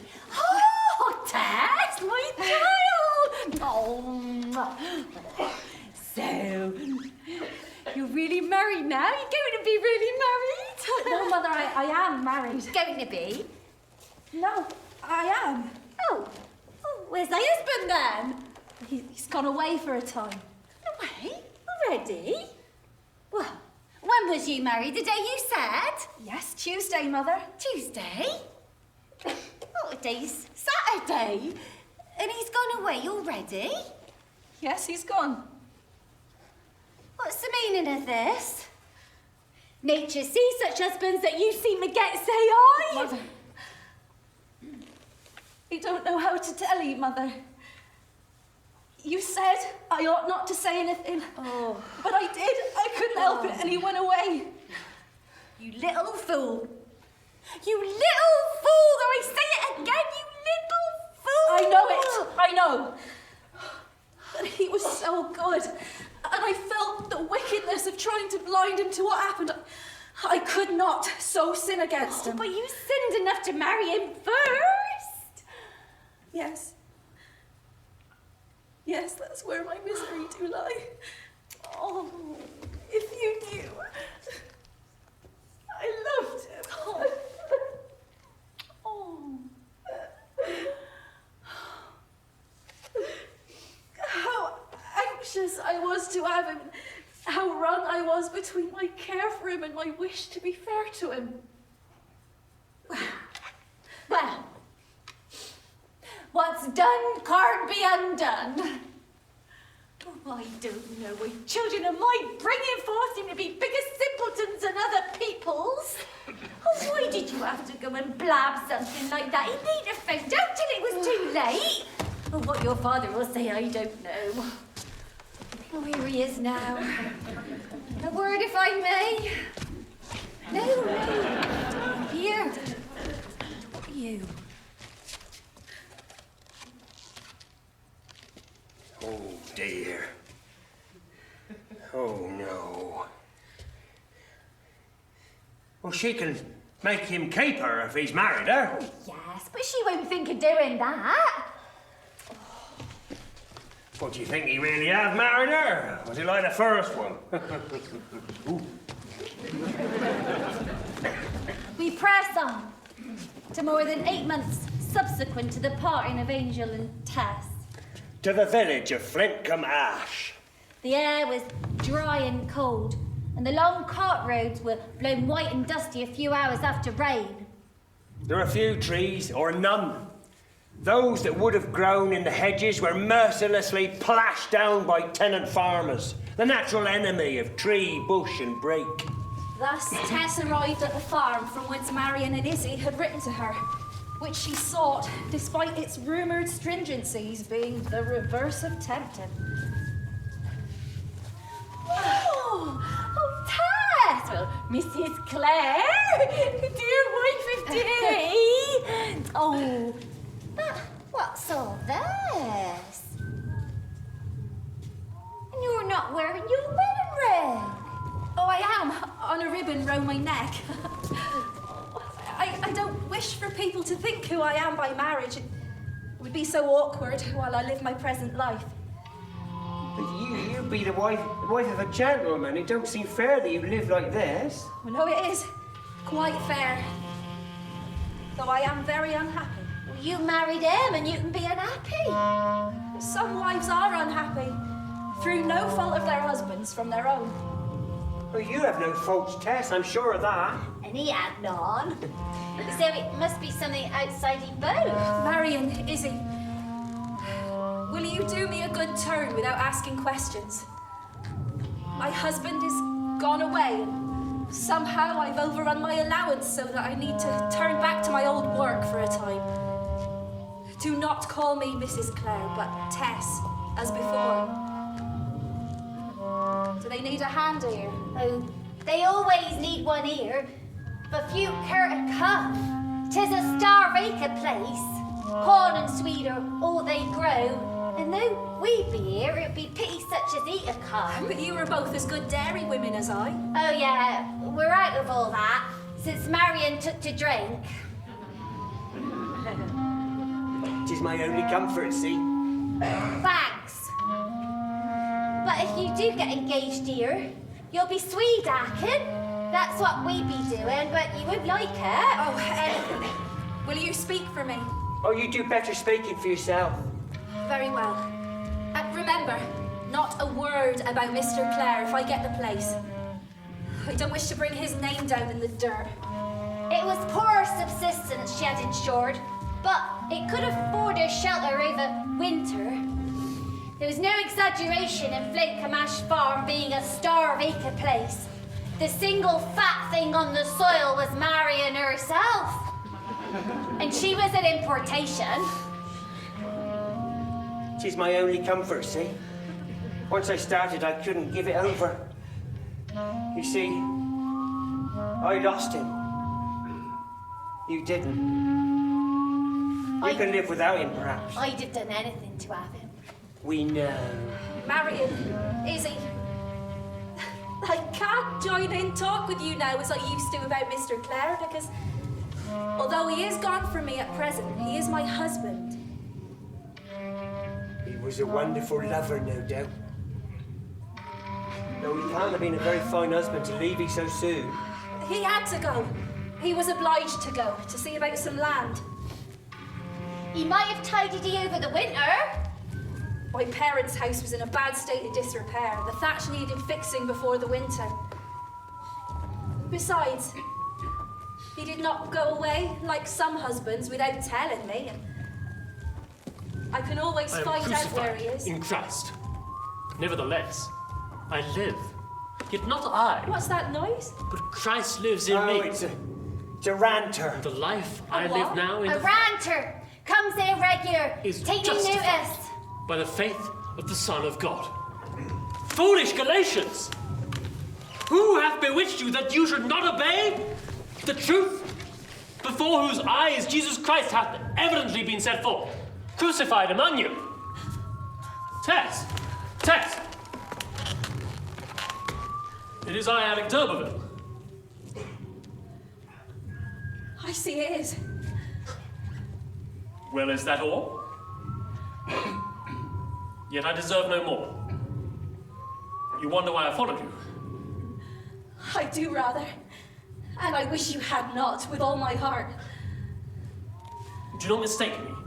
I have come with one purpose. I felt that of all the people whom it is my duty and desire to save, the woman whom I had so grievously wronged was that person. I have come with that sole purpose in view, nothing more. And have you saved yourself? I have done nothing. Well, heaven, as I've been telling my hearers, has done all.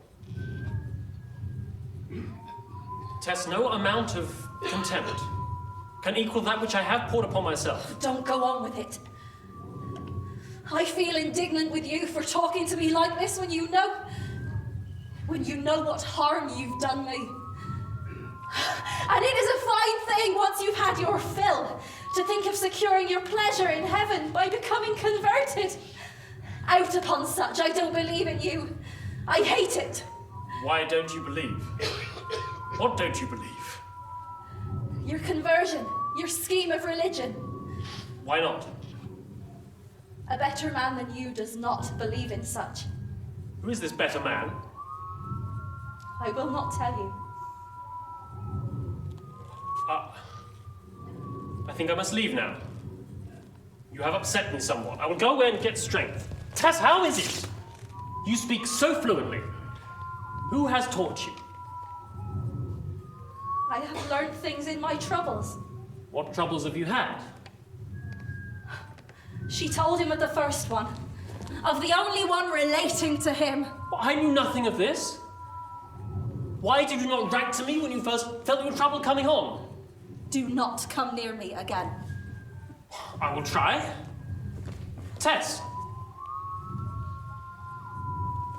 This was once a holy cross. Relics are not in my creed. I beg you. Place your hand upon it and swear you will not try to tempt me by any of your charms or ways. Good God. How can you ask what is so unnecessary? All of that is furthest from my thought, but yes, I swear it. Begone!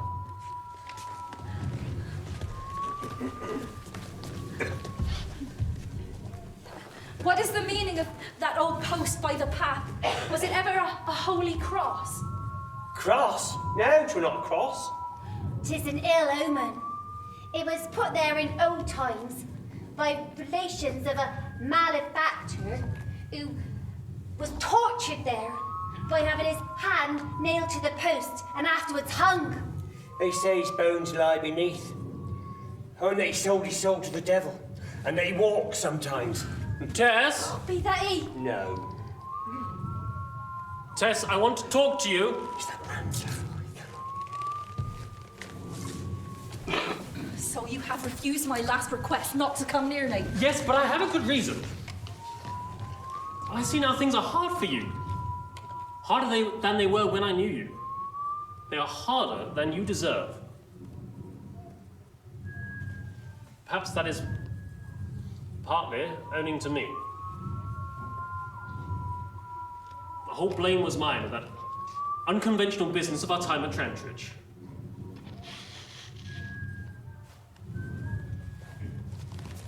What is that? It is a marriage license. Oh no, sir, no. Tess, you will not marry me and make a self-respecting man of me? I cannot. Why not? You know I have no affection for you. Well, that will come with time. Perhaps as soon as you can truly forgive me. Never. Why so positive? I love somebody else. You do? Somebody else? Tess, what is morally right? I have no sense of any weight with you. Besides, this love for this other man may be something you can overcome with time. But I have married him. Oh. I did not mean to tell. I did not wish to. You must remember that we are now strangers. Strangers? Strangers? Are we? Is your husband on the farm? No. He is far away. It's far away. From you. What sort of a husband can he Do be? not speak against him. It was because of you. He found out. That is so. Tess, that is sad.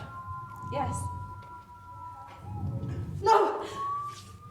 Will you go away? For the sake of me and my husband, go!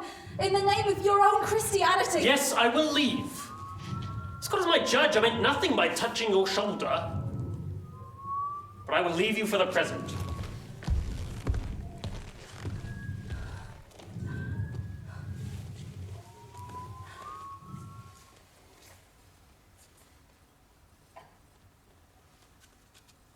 My own husband. Let me call you so.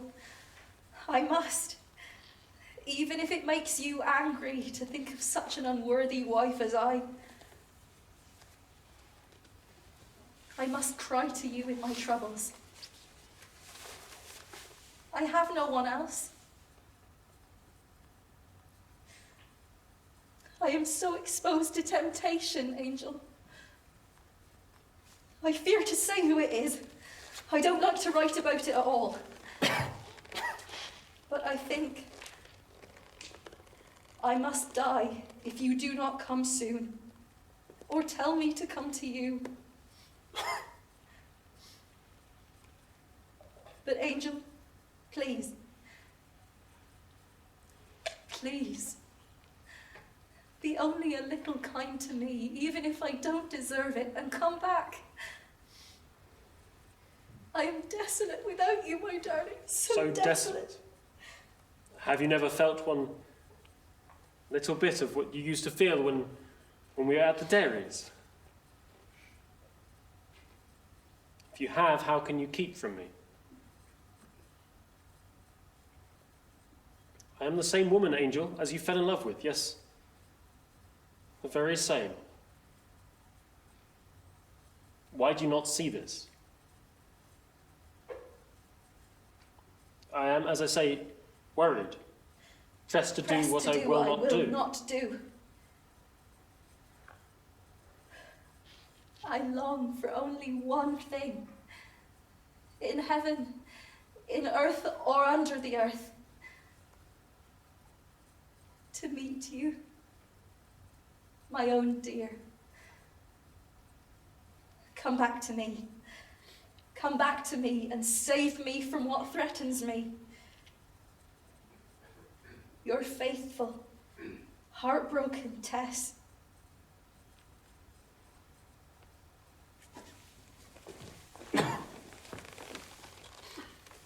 During his time of absence, Angel had spent a degree of time in the interior of the South American continent, during which time he'd suffered from a severe illness which had never wholly left him.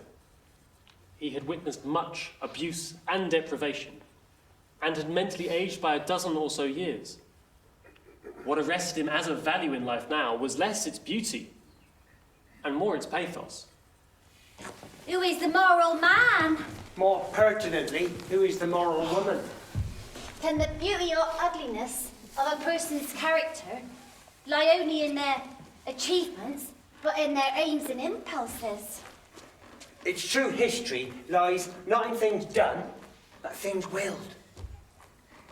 How then about Tess? How indeed? Tessie!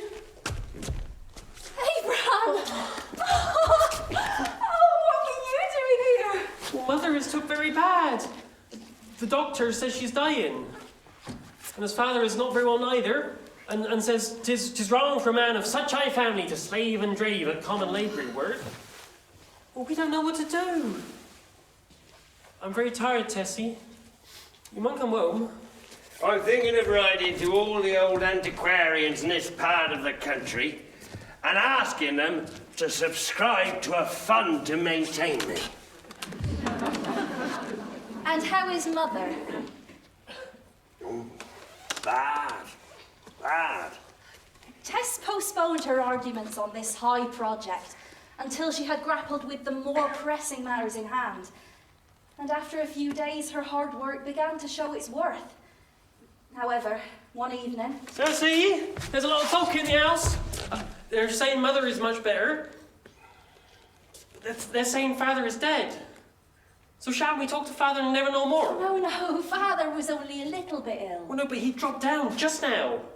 And the doctor who was here for Mother says there's no chance for him because his heart was growed in. Yes, the Durbeyfield couple had changed places. The dying one was out of danger, and the indisposed one was dead. The news was more than it sounded. Her father had been the last of 3 lives whose duration the house and premises were kept under a lease. The lease being determined, it would not be renewed. Thus the Durbeyfields, once d'Urbervilles, saw descending upon them once more the fated destiny witnessed by their ancestors.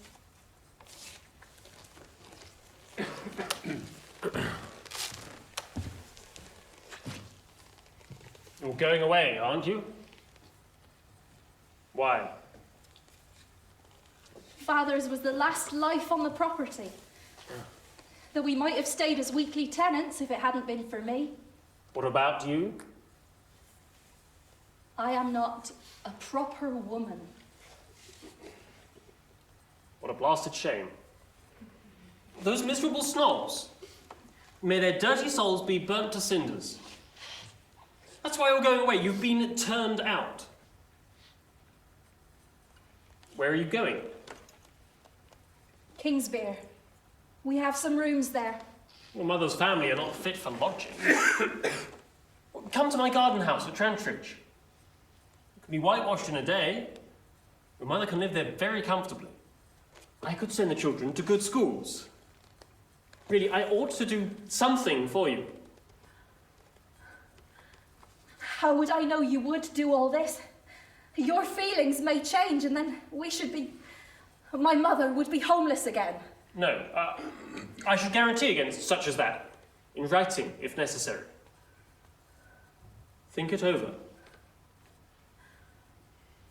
I shall not come. I have plenty of money. Where? If I ask for it. If you ask for it. Tess, you won't ask for it. I know you. You'll never ask for it. You'd rather starve first, damn you.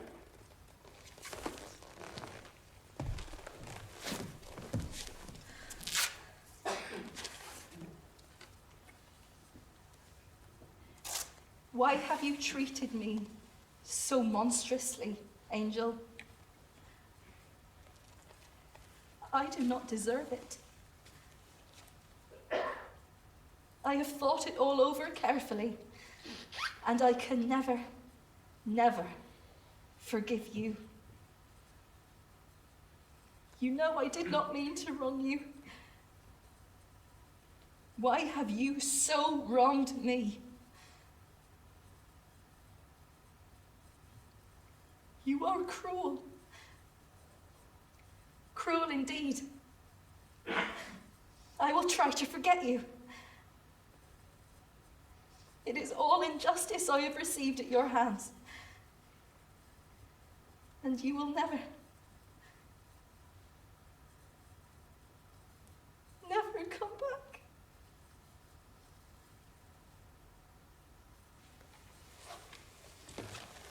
Marion, Izzy, are you house ridding today? It is the season, they say. We are. The Blake Mash farm was too harsh for us. So we came away. Without giving us notice. Who is that gentleman that came to see you? He came again after you'd gone. Oh, but we didn't tell him where he was. Does he know where you'd be going? I think so. Husband come back. No. Marion and Izzy travelled onwards. Their talk of Tess and Angel Clare. If only we could let Angel know. If only you knew what strait she'd been put to. Honoured sir, look to your wife if you do love her as much as she do love you, and we do love you. She is sore put to by an enemy in the shape of a friend. Sir, there is one near her who ought to be away. A woman should not be tried beyond her strength. And continual dropping will wear away a stone. No, a diamond.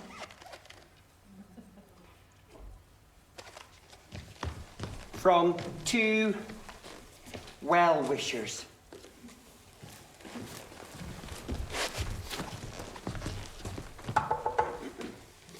It's I, Angel Clare, your daughter's husband. She's not here. Do you know if she's well? I don't. But you ought to, sir. I admit it. Where is she? I don't know exactly. But she'll not wish to see you there. No, I am sure she would. I do know her better than you do. Oh, yes. I'm sure you do. For I sometimes think I hardly know her at all. She's in Sandbourne. Are you in want of anything? No. We are fairly well provided for.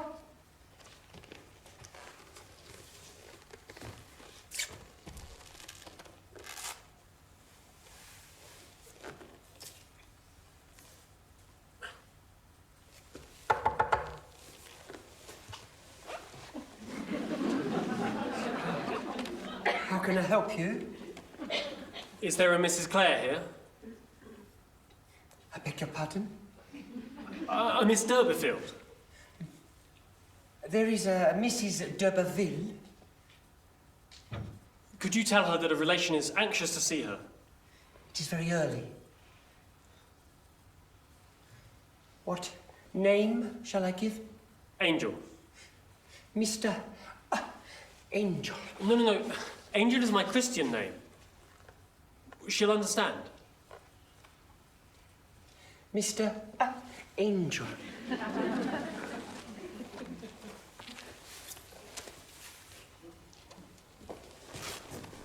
Tess. Can't you come to me? Can you forgive me for going away? How did you get to be like this? It's too late. I did not see you as you were. I did not think rightly of you. I have learned to since. Do not come near me. No, Angel, you must go away. Do you not love me? My dear wife, I have come on purpose for you. My parents will welcome you now. Yes. Yes, but it is all too late. Don't you know it? Don't you know? But then how come you here if you don't know? I asked around and I found my way. I waited and waited for you, and you did not come. And I wrote to you, and you did not come. He told me that I was a stupid woman, and that you would never come again. He was kind to us after Father's death. I don't understand. He has won me back to him. He's upstairs. I hate him now, because he told me a lie, that you would never come back, and you have. But you must go, Angel, you must go, and never come again. It is my fault.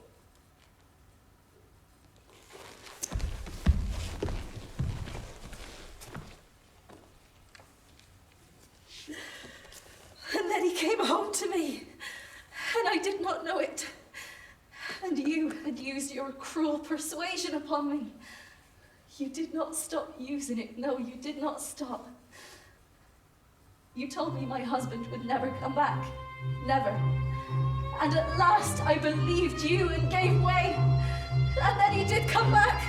And now he is gone. Gone a second time, and I've lost him now forever. Tessie, dear, what's the matter? Yes, he is gone now again because of you. God, you have torn my life all to pieces. Made me what I pray to you in pity never to make me again. I cannot bear this, I cannot.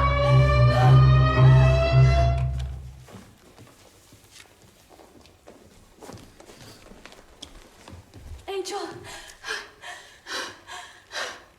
do you know why I've been running after you? To tell you that I have killed him. What? I have done it, Angel. He came between us and ruined us, but he can never do it anymore. I never loved him, Angel. Not as I love you. You know it, don't you? You believe it. You didn't come back, and I was obliged to go back to him. Why did you go away? Why did you? When I loved you so. Ollie, I don't blame you. But, Angel, can you forgive me my sin against you now that I've killed him? I thought as I ran along that you were sure to forgive me now that I've done that. Oh, say you do. Say you love me, dear husband, now that I have killed him. Tess, yes? I do. I do.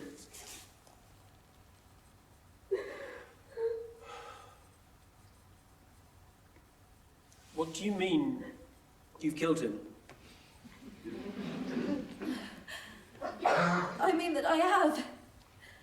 Bodily. He's dead. Yes. He heard me crying about you and he bitterly taunted me and called you a foul name. So I did it and I came to find you. I will not abandon you. I will protect you with every means in my power, whatever you may or may not have done.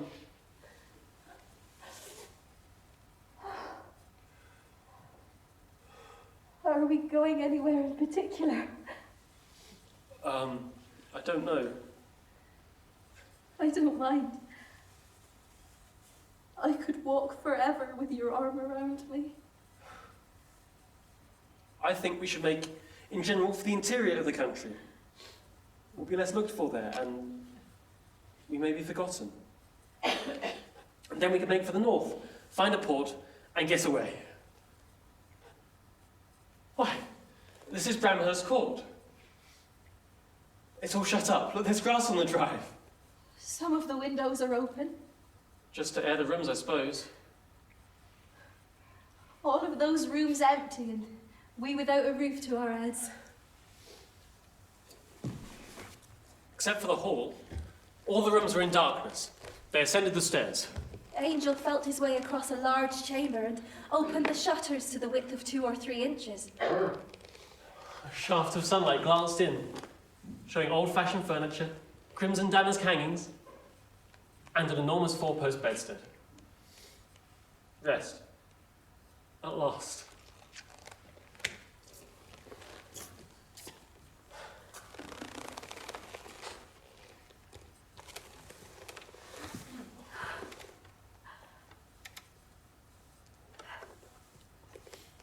Don't let's talk of what's past. I don't want to talk or think outside of now. Why should we? Who knows what tomorrow has in store? They spent 5 days in absolute seclusion.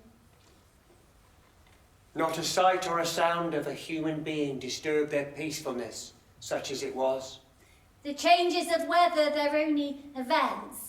The birds of the New Forest, their only company. But after 5 days... It's a fine day. I think we should leave now. Oh, happy house, goodbye. My life can only be a question of a few weeks, and why should we not have stayed there? Oh, Tess, don't say that. We shall soon be out of this district altogether. We will continue north, as we've begun, and once we're in the north, we shall get to a port, and then away. Thus she was persuaded. Their plan was pursued, and they kept a beeline northward. At about midnight, they found they were approaching... What monstrous place is this? Oh, it hums. Hearken, what can it be? It's the very Temple of the Winds. It's Stonehenge. A heathen temple, you mean? Yes, older than the centuries, older than the D'Urbervilles. What do you think, dearest? We might find shelter further on. I don't want to go any further, Angel. Can we bide here? No, I think not, dear. This place is visible for miles by daylight, though it does not seem so now. One of my mother's people was a shepherd hereabouts, now I think of it. And at Talbotay's you always said I was a heathen. So now I am home.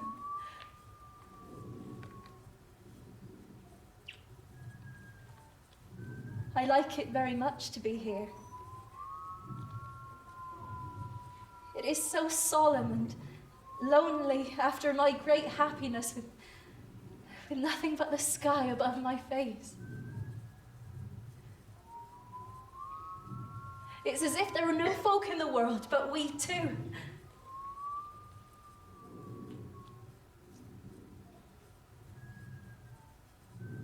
Angel, do you think we shall meet again after we're dead? I want to know.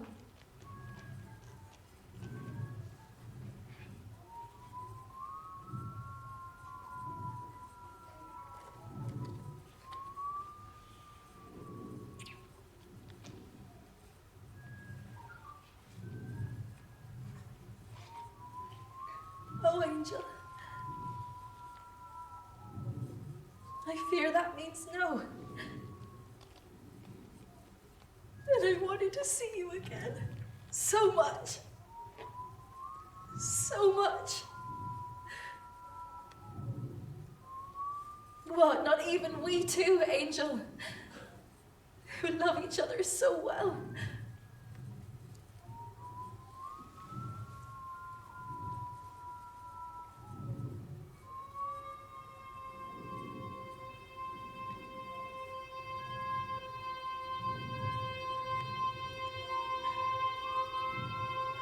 What is it, Angel? Have they come for me?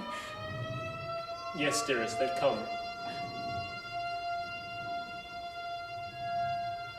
It is as it should be, Angel.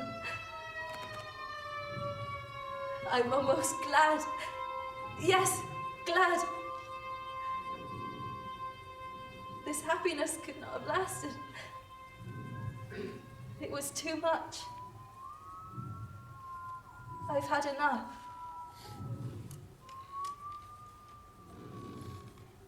And now I shall not live for you to despise me.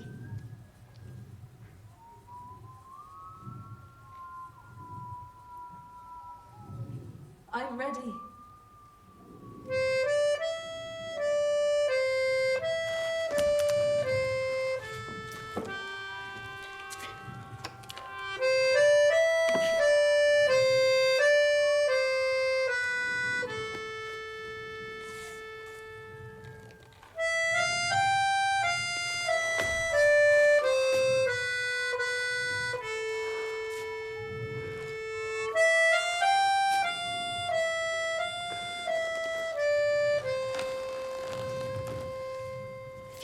Later, in the city of Wintonchester, in the warmth of a July morning, a few minutes after the hour of 8 had struck, something moved slowly up a staff and extended itself upon the breeze.